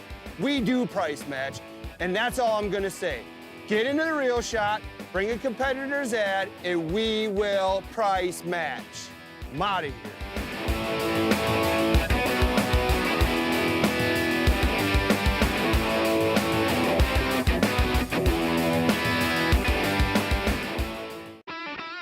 The Real Shot is Wisconsin's #1 independent outdoors pro shop that specializes in bass fishing gear and tackle. We've got all of the biggest and most sought after brands in bass fishing all under one roof. Our online shop has a massive catalog of some of the greatest bass products you'll need to find success on the water. We ship fast and nationwide, so head on over and see what we have to offer by visiting www.therealshot.com today.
The Real Shot. Sounds like we've got what you need.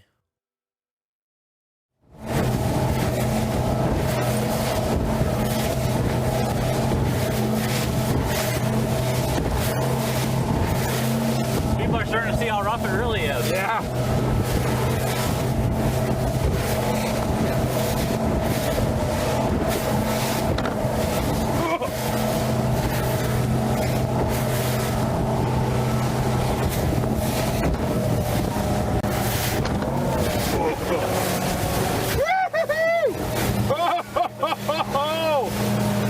What a time to be back alive!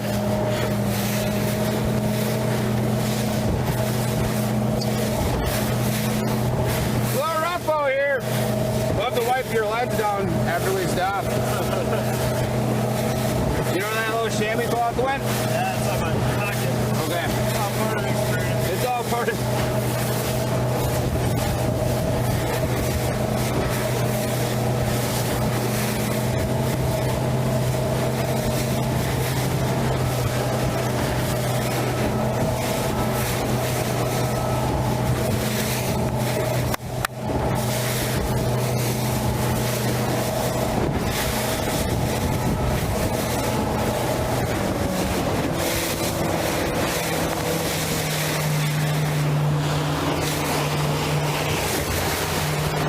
dig in your pockets. You want me to? I get it. Not at the right angle. Alright, get up there. Oh, sorry. We're not at the right angle. Hey, friends.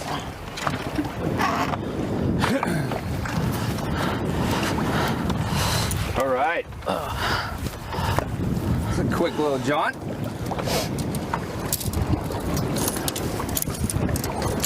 Good, you need a hand?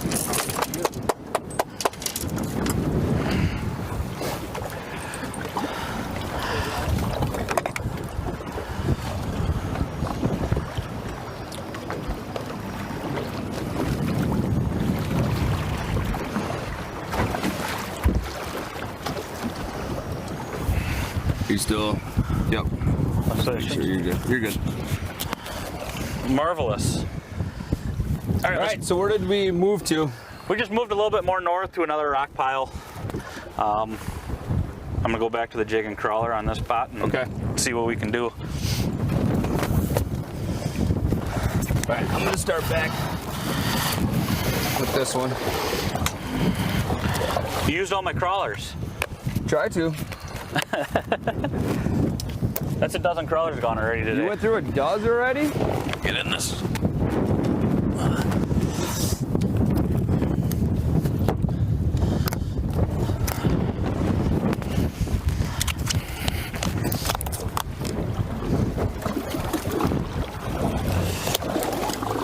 It's a lot of sheephead, you know. There was a lot of sheephead.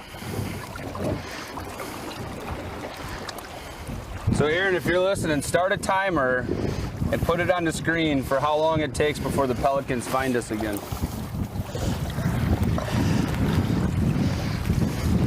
Same depth, right around that 10 foot? Yep. That's what I'm seeing. Yep. If anybody is wondering, water temps are right around 74 degrees, right? Yep, that's where we've been at. Obviously, these cooler nights have definitely dropped the water temp. What has it been? Upper 70s? Upper 70s, I think it was.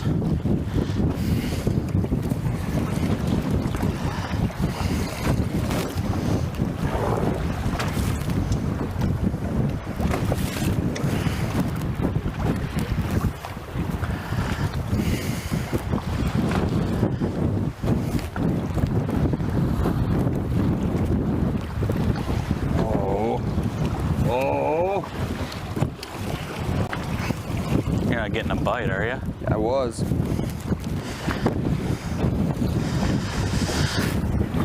Little ones, tappity tap taps.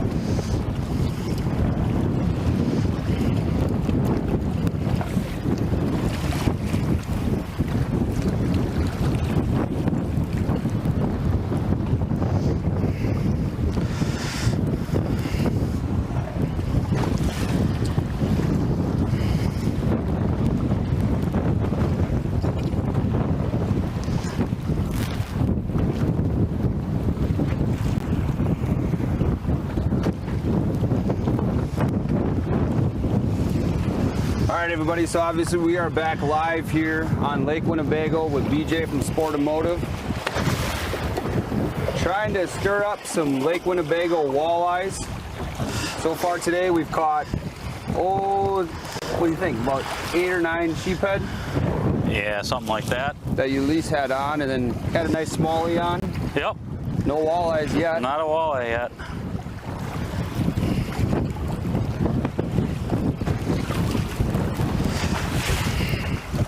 Well, we're trying a couple different things. We started the day with jig and crawlers.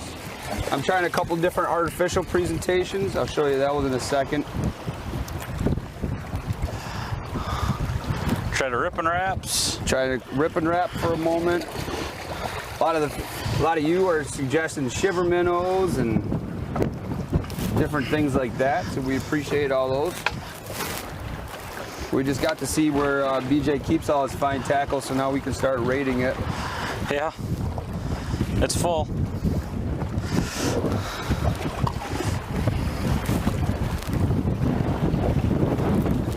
So here's one of the things that I'm trying for those who just maybe joined in. This is actually a Kitech tungsten jig, and that's a mega bass. That's a 4.5-inch crawler. Now, BJ's been breaking a lot of his crawlers off just past like the collar. I'm trying a full one, but that might be why I'm getting a lot of those short bites. Just trying a tungsten jig at this time, and then on the other rod, this is the one I have over to a knuckleball. I've tried pink and white, and then I tried a Slimer leech for a little bit, and I just went to a crawler. You can still see some of the crawler left down there. DJ's been catching a lot more fish on the live bait, but we're gonna figure it out.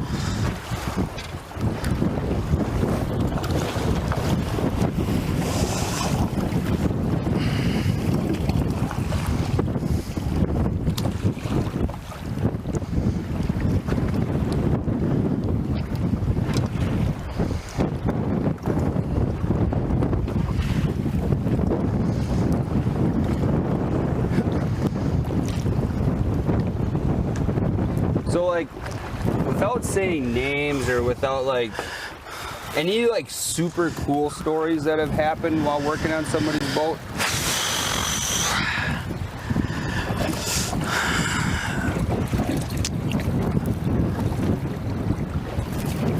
Not that I can really think of. Not that I can say on live TV.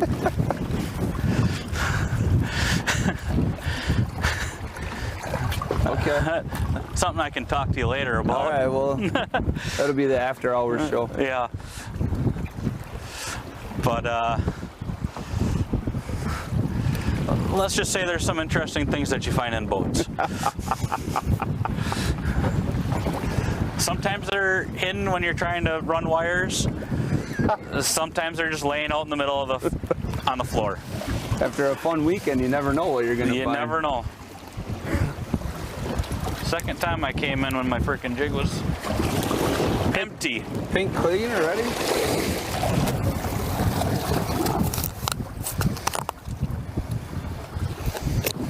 Some are hidden.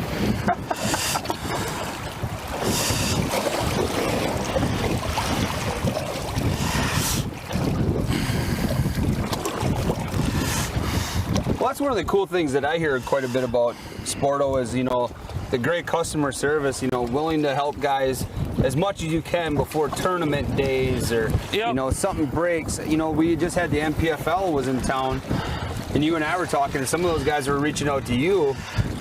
Yeah. And you assisted them the best way you could for what the scenarios were. Right. Yeah, I mean, we helped out a few guys. You know, one guy we actually did get fixed and back on the water for the day 3 of it, right? 3 days? Yes. The last day, 3 days, yep. 3 days, yep. So, yeah, we definitely try to help the best we can. Obviously, it doesn't always happen that way, but if we can make it happen, we definitely will.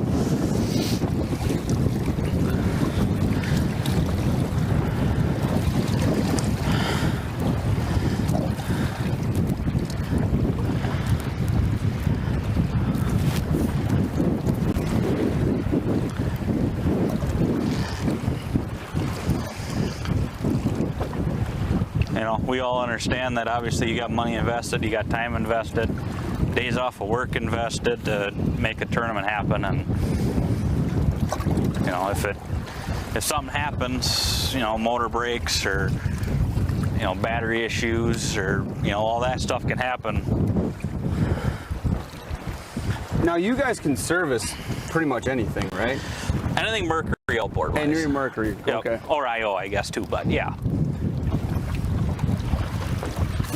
Now what about boat-wise? Does that really matter? Nope, that won't matter. We can pretty much do it, anything in the boats.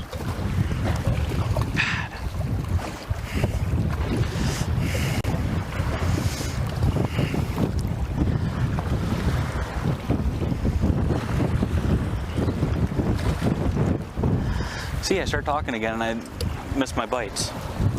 It's all the game plan. I see what you're doing there. You're distracted me. I'm trying. So I can't catch some walleyes. There we go. Oh! Ooh!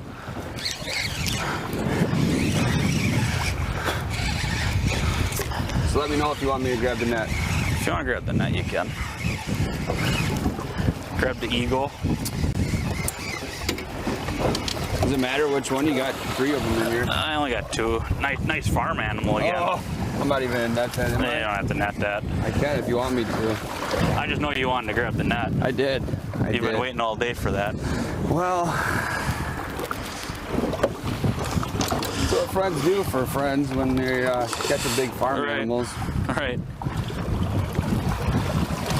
Actually, the way that one hit, I thought it was a smallie again. Just whapped it? Yeah.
Does that one say 100?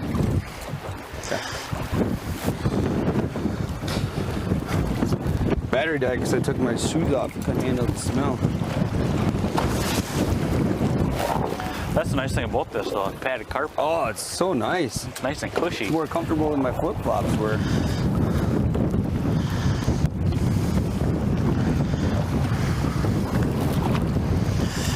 All right. Sorry about that, everybody. We just had a camera battery died. That's the fun of live streaming. We're back up.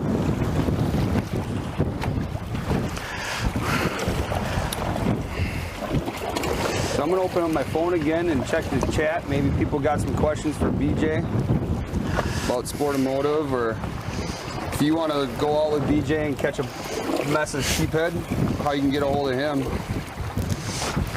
Call trots. Yeah, I'll be happy to forward you BJ's phone number. All right, we actually do have a question for you. Do you run a backlight test on trade-ins before assessing value? Asking for a friend. Is that a backlight test? Oh, blacklight. No. Blacklight test. All right, I got you. Sometimes I can read. I get it. Dylan. Oh, what's the timer at?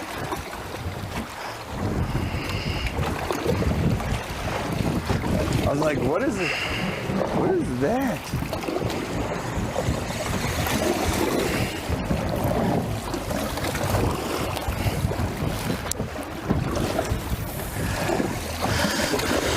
You know, the spring of the year, though, you do get a lot of that stuff from fish that would probably show up in the boat.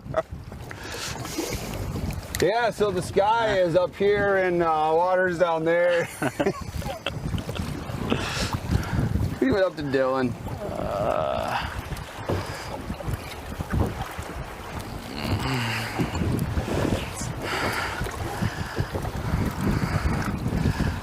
In case people are wondering, we are catching all these fish right by the mouth.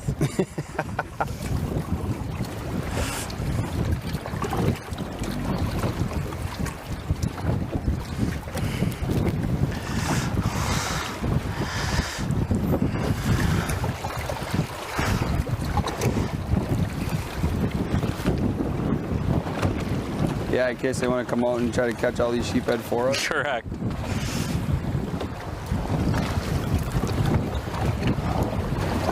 Wish it wasn't so windy so we could go out and look for fish on the live.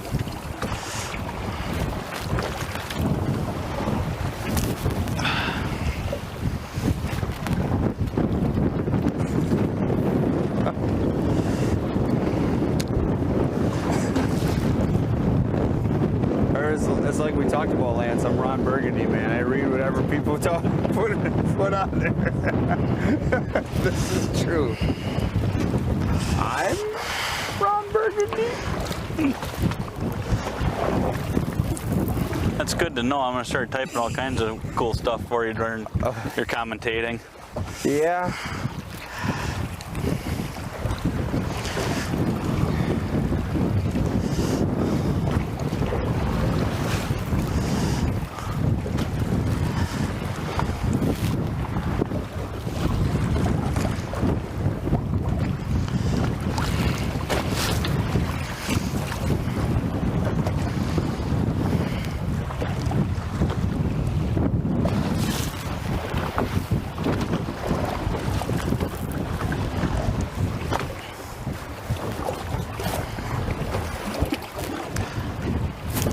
Ooh, Bart.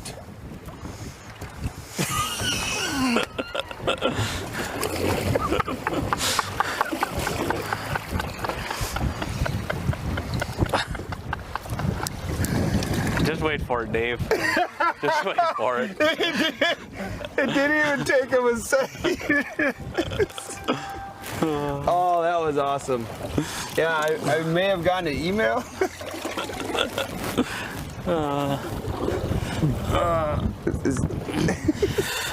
Oh, I do paybacks, and Dave, I do want to let you know I do probably will end up rigging your boat next year.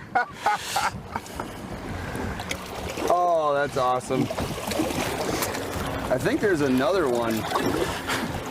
I'm sure there's a lot of them, to be honest with you. Oh, friends in low places, right, buddy? Oh, yep.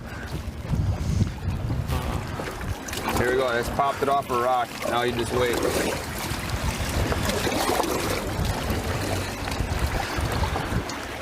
So the sign of not a lot of boat traffic out here must mean the fishing's really good right now.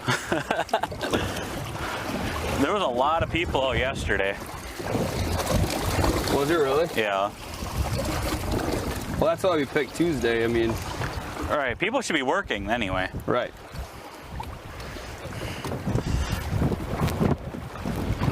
All right.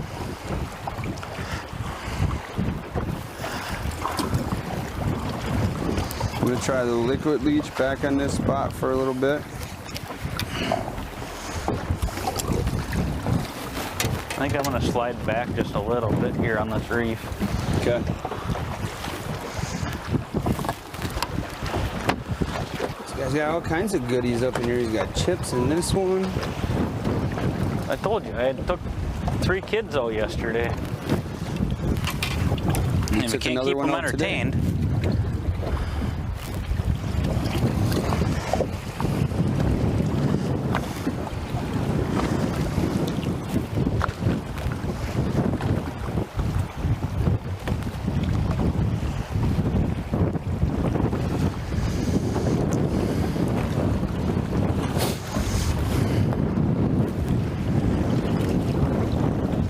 So, putting on another liquid leech, see if that works out here.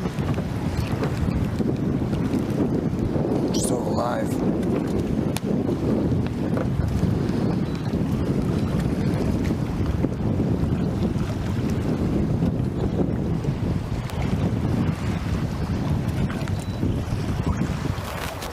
Drift back a little bit and let's give this a shot. Let's get this show on the road. Are you making a long cast? Yeah. And see what happens? Yep, that's what happens sometimes.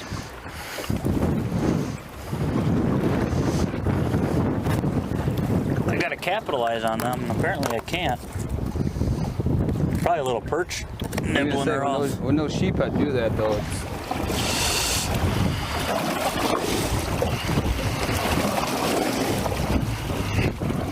They feel like a lot of little perch bites down there just nibbling. I'm gonna try a full crawler. Where's your line at? I don't want to be. I'm good. I'll Okay. reel over.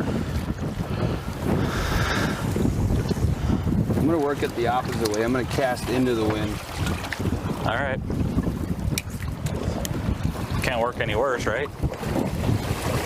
Usually helps if you don't cast off your bait, though. Why you gotta take the fun out of it? You know, sometimes people say it's a Tuesday, but then you really look at it, you're like, it's gotta be a Monday. It's gotta be. Or a Friday the 13th. But back at the store, we don't have any other day but a Monday the 1st, Monday the 2nd, Monday the 3rd, Monday the 4th, and then Friday. And then Friday.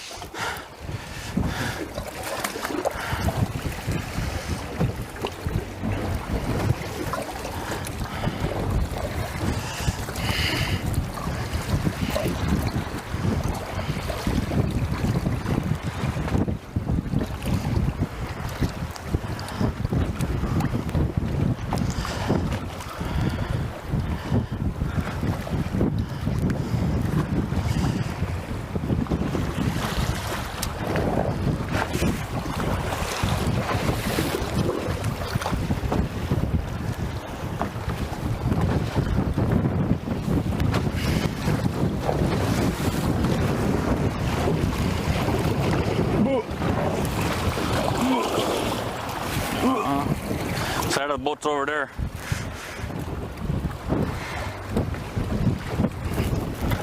Bigger rocks are in the front of the boat.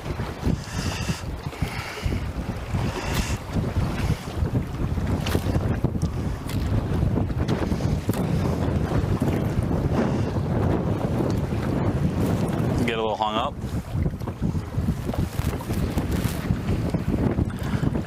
We got two part of the fan club over here. They're coming back? Yep. Oh, yeah. Beautiful. Some big old birds. We ever get a clarification on the hump on the nose? No. No, I don't think, I think we went live before Daryl gets out of bed. Against the wind. I'm gonna stop casting against the wind. And we got number 3 in. Oh, sure.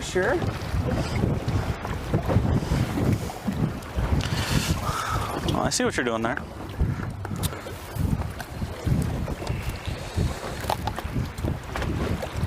Feels so wrong, but it feels so right.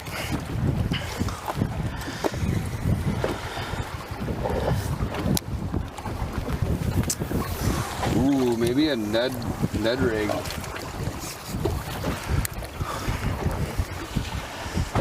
So here's a trick I learned. Cup them, and you squash them, and then they stop moving really fast. No, but it is like if you cup it and pop your hand around them, they don't squirm as much. Huh. It's in Wikipedia, so it's not my trick. I learned it. It was on YouTube. It's got to be true. I saw it on the YouTube channel. It's got to be true.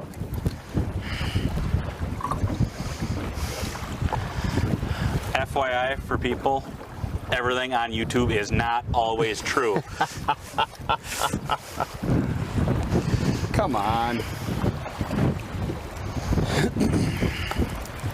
All right, BJ, one fun question for you, starting now. If you could fish with an influential person or a celebrity or somebody of that status, who would it be and why?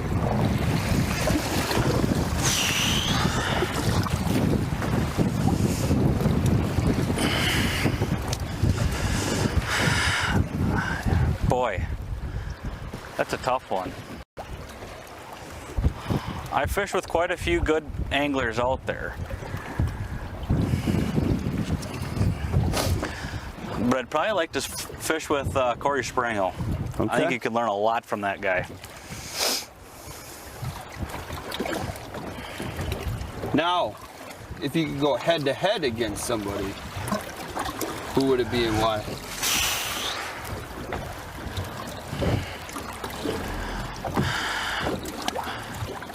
I'd probably go head to head against you. That's a safe bet.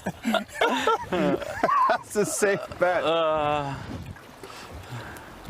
but we're talking sheephead, yeah, right? I was gonna say it's got to be a sheephead tournament. Good answer.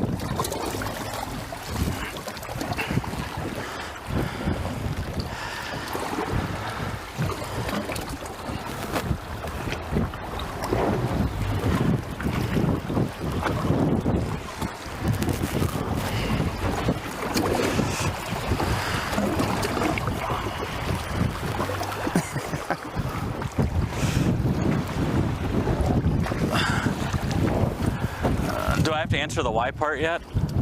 Or did I already answer that? No, it's already. Oh, okay. We already get it.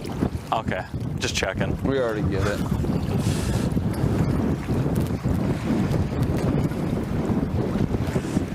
I can't believe the walleyes are not cooperating today, though. Yeah, I mean, you go from nearly 100 degrees over the weekend. Yeah. To 70. High of 70 today, 73. That doesn't help fishing whatsoever, no matter what body of water you're on. Pretty heavy wind.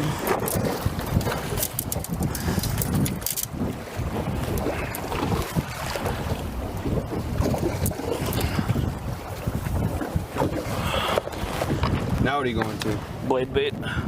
Ooh, ooh. See, I like that, because last time you were digging there, I got a bite, so. Yeah? Just stay in there for a while. All right, sounds good. Holy man. Does your wife know about all this tackle? That's debatable. She does now. I don't hide anything from her.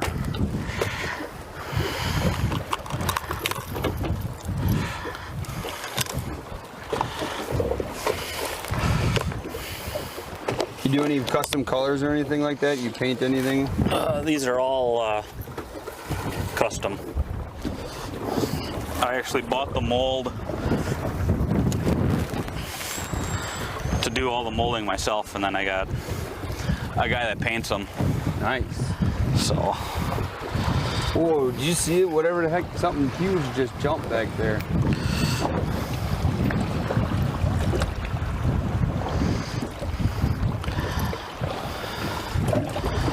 There's a bite. Must have been jaws.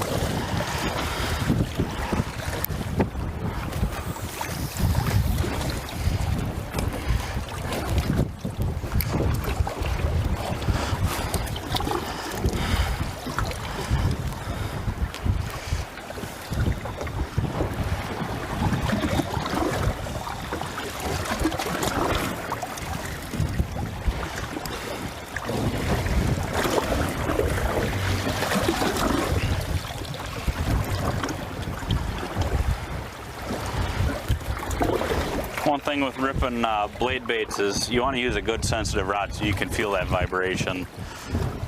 I've tried doing it with cheaper rods and you can't feel that vibration, so you can't get the action right.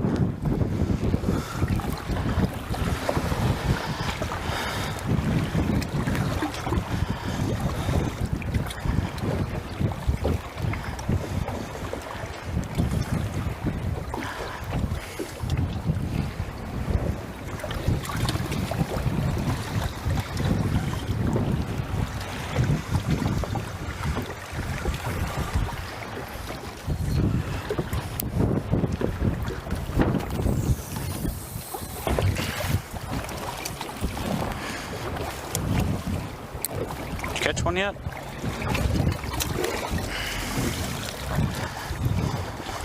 No, this is your show. I'm letting you catch all the fish today. I told you I was waiting for you to catch your walleye. Is that one of those custom rods? Yeah. Oh, that's pretty cool. Uncle D's custom rods.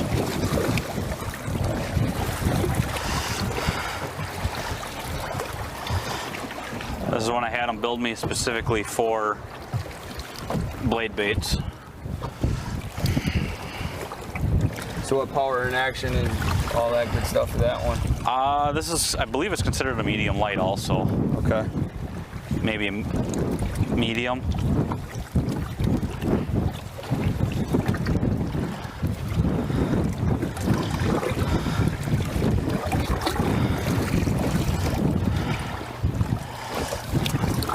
That depends. Is my wife watching? I've had this rod for a long time.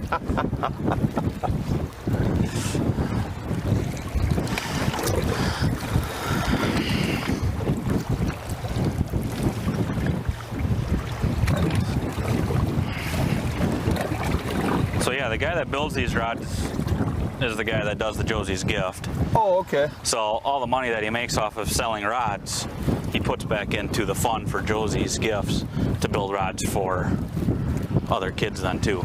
Oh, that's awesome. So when you buy the rods, it does go towards a good cause as well. So.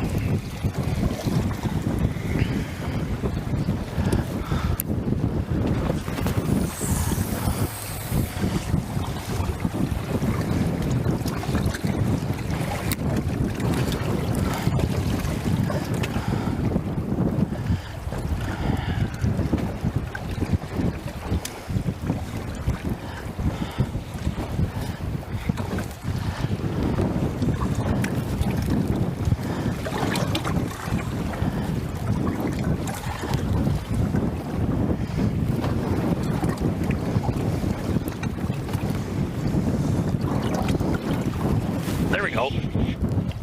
That's gotta be a walleye, huh?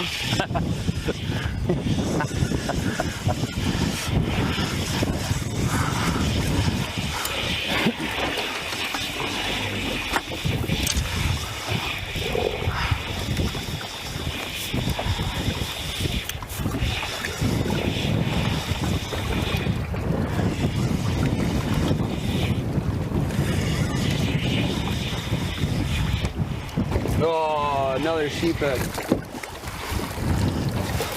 The only reason I netted it is so the blade bait gets caught in the net. Oh, thank you.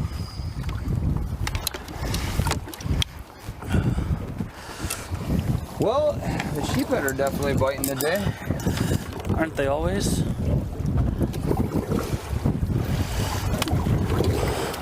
I don't know, would that be considered in the mouth? Oh, that's definitely in the mouth. Sheephead edition.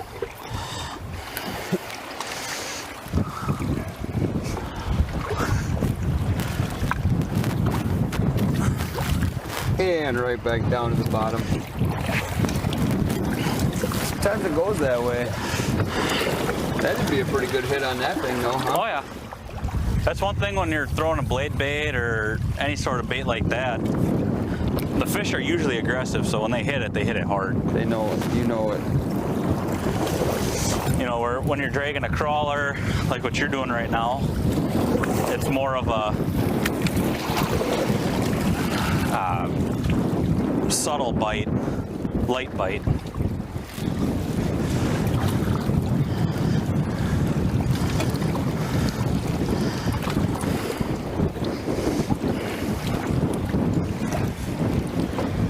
All right, I'm gonna play around a little bit.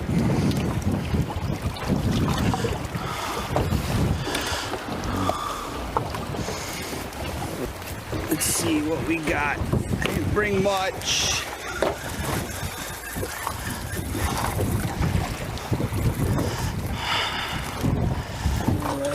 Heavier.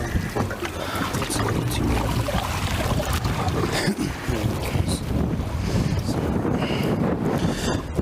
And that's what happens when you get zebra mussels.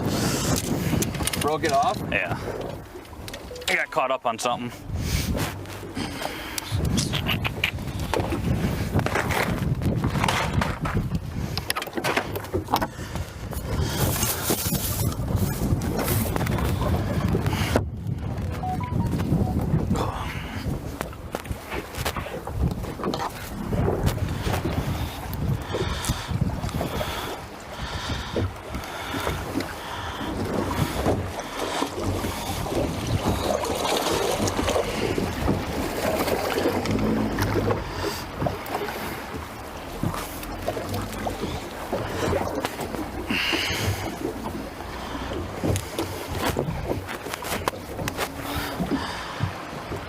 So let's reverse the questions for a minute, Matt. If you could fish with anybody, who would it be? Easy. Brett Favre. Hands down. Brent, who? Brett Favre. We get creative here.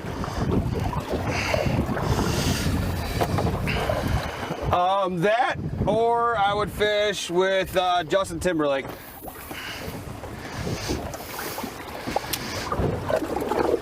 Is that only because he's got sunshine in his pocket? Yeah.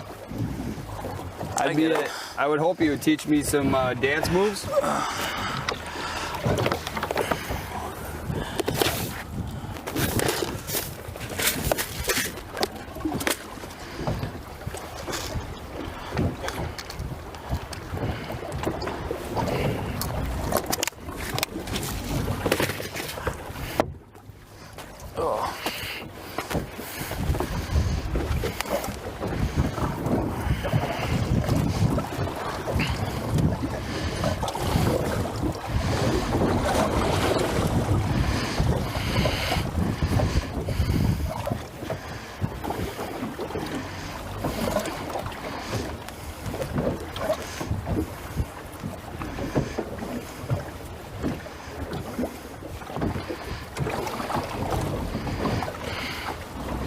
Yeah, but it'd be Brett Favre.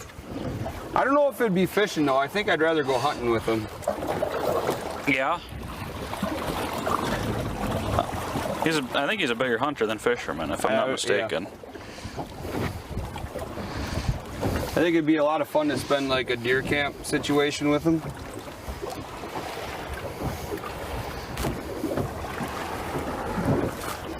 What about you, Lance? I was thinking Brett too.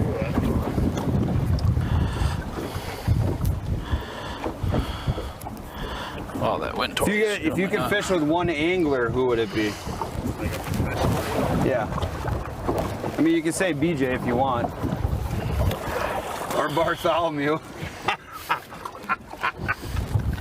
Well, totally fucked that up. Oh man, it's gonna be a fun day tomorrow.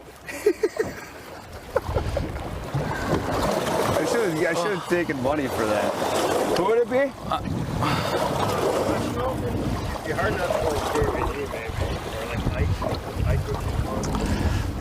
I think Ike would be a lot of fun to fish with. Just the constant, never know what's going to happen next. Would it be out of a kayak though?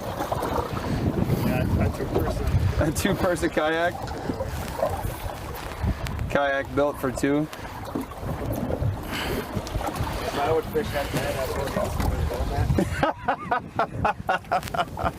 Did you say Matt as well? Yeah. Nice. I get it. I like it. I don't know. Yeah. Yeah, I remember a certain frog day where. Oh man, though, that would be.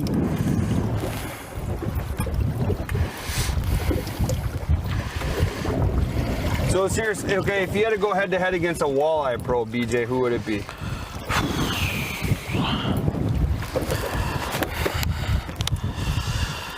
Boy, I don't know.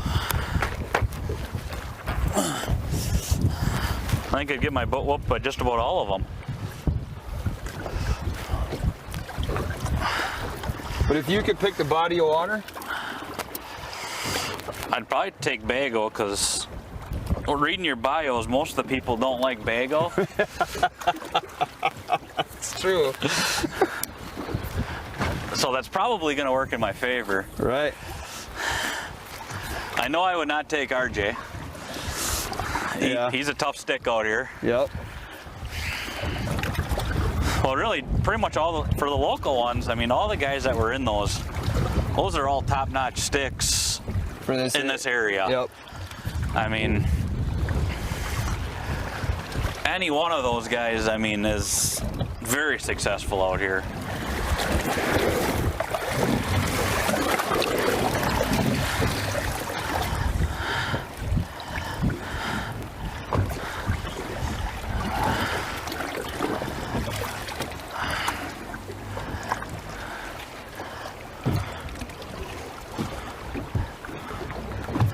I think it would be fun to go against Nick Shirts, even though I knew I was gonna get my tail kicked.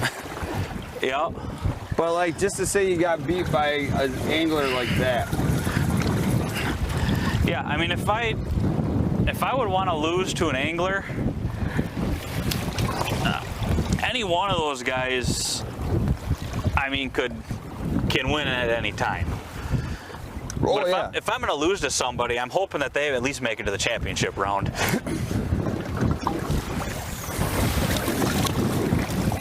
What about you, Lance? A walleye pro. What about a bass pro? Yeah. I think BJ's thought about fishing against the best angler I can find. Then if I look something like You're the underdog, right? Nobody's expecting you to beat them. I'm supposed to, right? So I mean, like, I think that'd be Lyle Carp Stomper, right?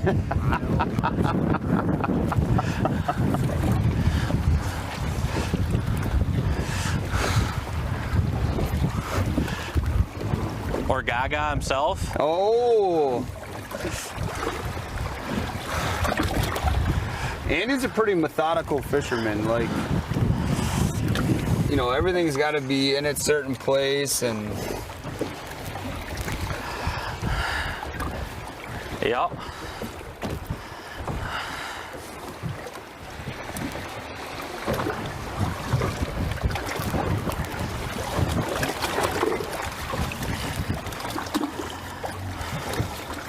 do you have any Kitechs in this boat? I do. Any big ones?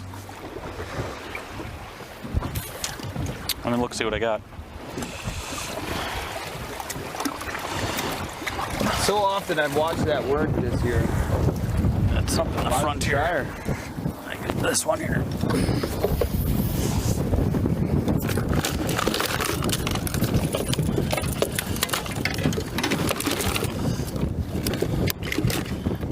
We're just going all over the place.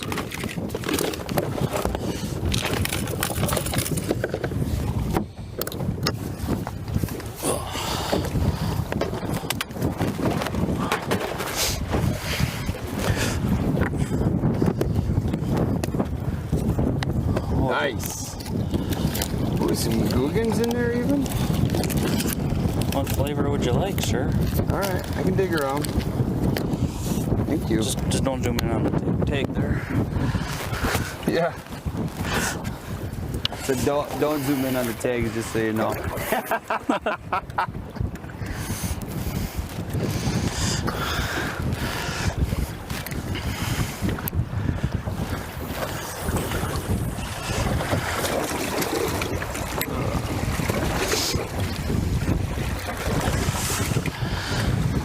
All right, well, it's getting to be almost 10 o'clock, so if we're gonna catch a couple, we better do it now.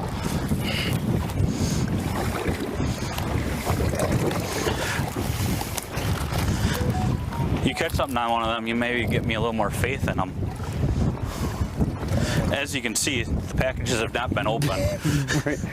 brand new.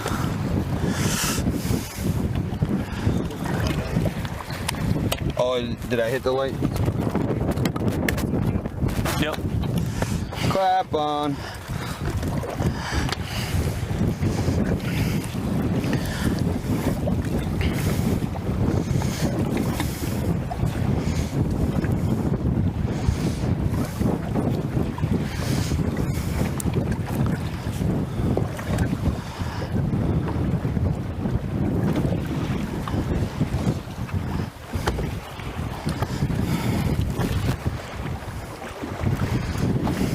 Oh, yeah.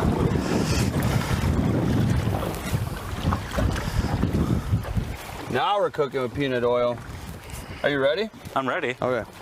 Like I said, I'm just waiting for you to catch a walleye so I can catch some walleyes here, but you're really not working for me here.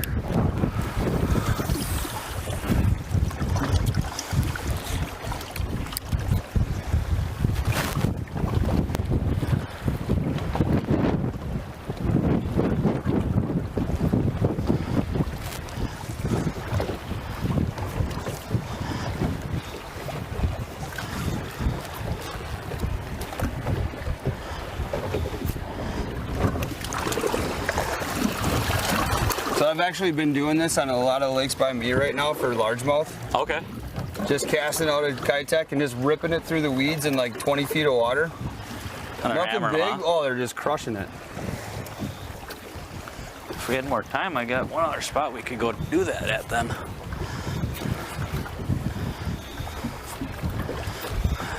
Maybe post show.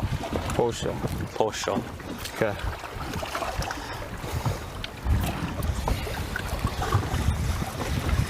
Yeah, what I think is happening is like for those largemouth, like you cast it out, and when you rip it through the weeds, that Kitech just drops crazy to the bottom, and they're just hitting it before it hits bottom. I just got bored one day, and I started seeing some bass surfacing, so I threw one on it. I just started swimming it back. Well, one time I think I dropped it down. I don't know if I was messing with something, and I just grabbed it and ripped it.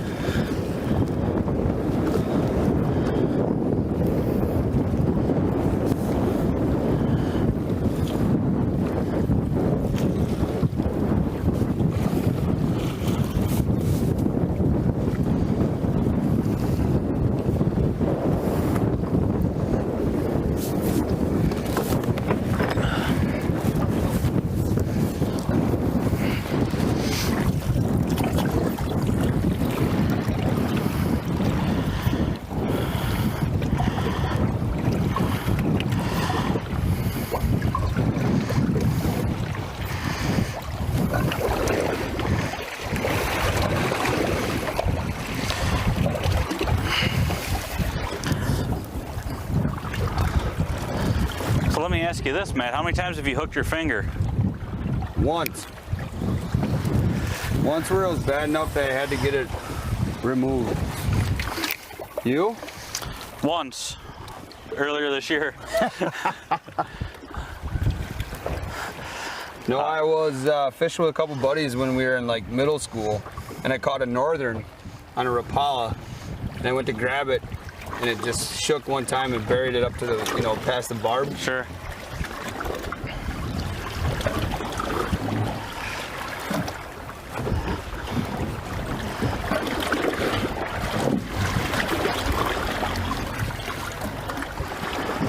How bad was yours? It was in there. It was on a number 7 flicker minnow. Ooh. And right in my thumb, it went in all the way. You couldn't push it through. And I was out on the bay with a guy I worked with, Jake, and then my son Logan. And of course, it happens within the first 15-20 minutes of being out there. I was getting a little lightheaded and woozy. Really? Oh yeah. Was it bleeding bad, or just the fact that you're looking at it? I don't know what was going on because I've never had that issue before. But I was tugging on it, and I'm like, yeah, it's really in there. So I grabbed an ice cube, soaked it for a while, pulled on a little bit, couldn't get it out. I reached over, grabbed the pliers, and just ripped it. And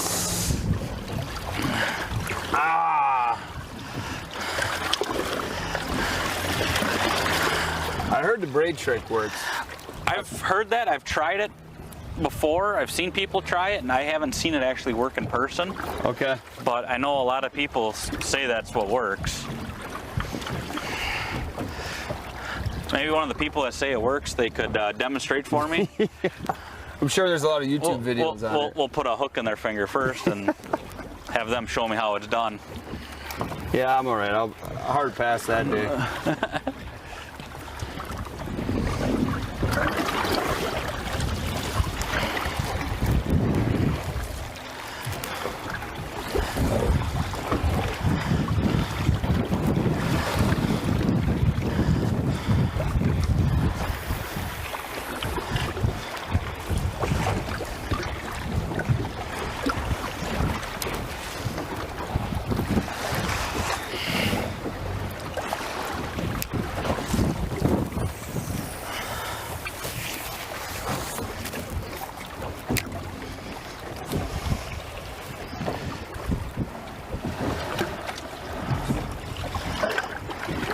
See, we got another boat coming out here. They think we know what we're doing.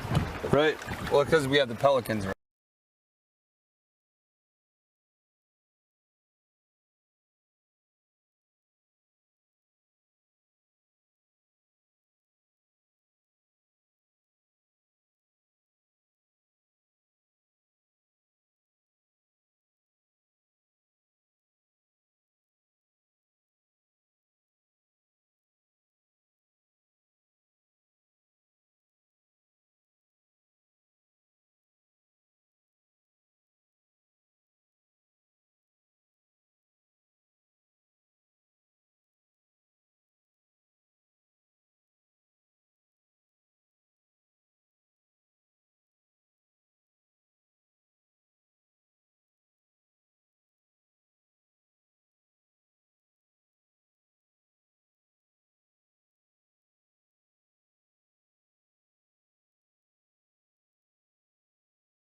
right. So, again, we just had to do a battery swap, but on that note...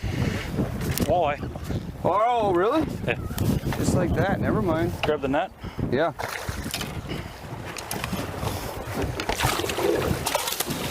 Great net job. Apparently my net's falling apart. Why is that? Oh, you're... Oh, great. Sweet. That's a way to end the show. That is a good way to end the show. Perfect, just in time. We just came back. BJ hooked up.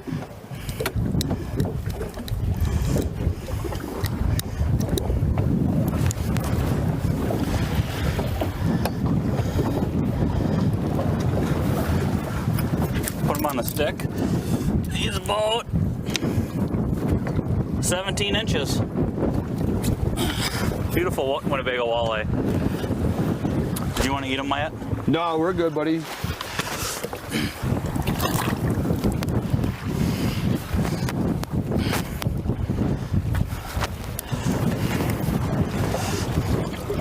Well, everybody, on that note, like we were saying, unless BJ hooks up again, we're going to wrap up today's show. Thanks so much for watching. BJ, we appreciate you making the time today. It was a lot of fun. We didn't absolutely crush them, but hopefully you learned a couple of things about, Sportamotive, the great things that they're doing over there. Again, they've been in the Fox Valley for over 35 years. Awesome service center for pretty much all makes and models of boats, ATVs, UTVs, snowmobiles.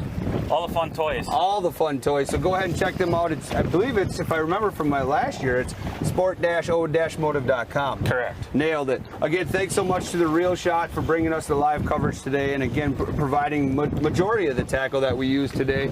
And do me a favor. Once I hit 100, somebody's going to be a lucky winner of this Savage Squad Rod. So subscribe on YouTube, please. But on that note, oh, there's a bite. Smalley. And on that note, we are going to wrap up today. Thanks again, everybody. Please do me a favor. Go ahead and like the Guide to Life. Follow it, subscribe to it, all that kind of stuff. Also do the same with Sportamotive and The Real Shot. Enjoy the rest of your Tuesday, everybody. Hopefully you get out and get a chance to do a little duck hunting, some goose hunting that's coming up, or get on the water as well. So on that note, until then, we'll see you on the next one. Stop into Sportamotive now and get that new Mercury outboard tracker or nitro fishing boat you've been wanting. We offer no haggle, no hassle pricing. Celebrating 36 years in business, we're Sportamotive, your authorized tracker boat dealer.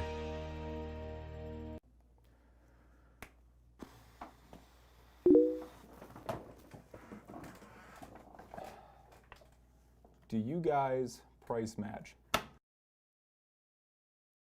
For the love of God, that's like the 15th time today. Matt, I need your help. Matt, I really need you guys to actually get on a video right now and tell everybody about our price matching, because this is like the 15th message I've gotten today about price matching. So please, for the love of God, make the video.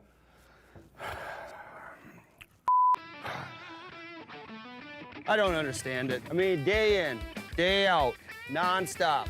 Phone calls, messages, Instagram messages, Facebook messages. Do you price match? Can you price match? These guys are having a sale. Those guys are having a sale. Price match this, price match that. We do price match here at The Real Shot. We will price match any of our competitors because we price match. I mean, we're talking price match. Seriously. All these amazing products and all you people care about is price match. We do price match, and that's all I'm gonna say. Get into The Real Shot, bring a competitor's ad, and we will price match. I'm out of here.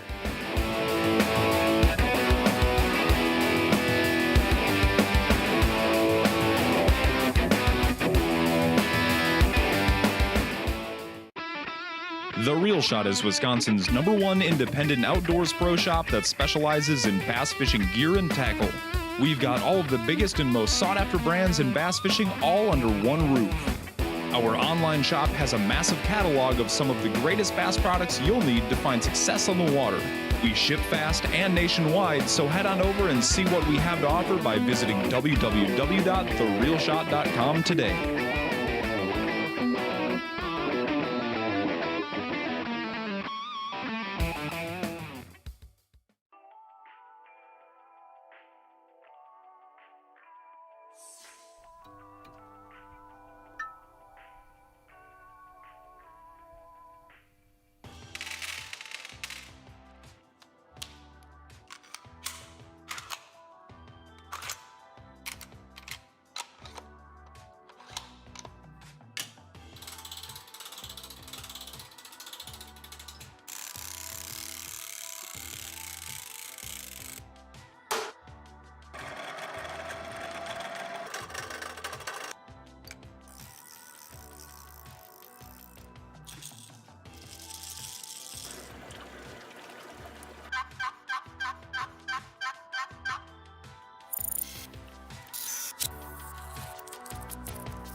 The Real Shot. Sounds like we've got what you need.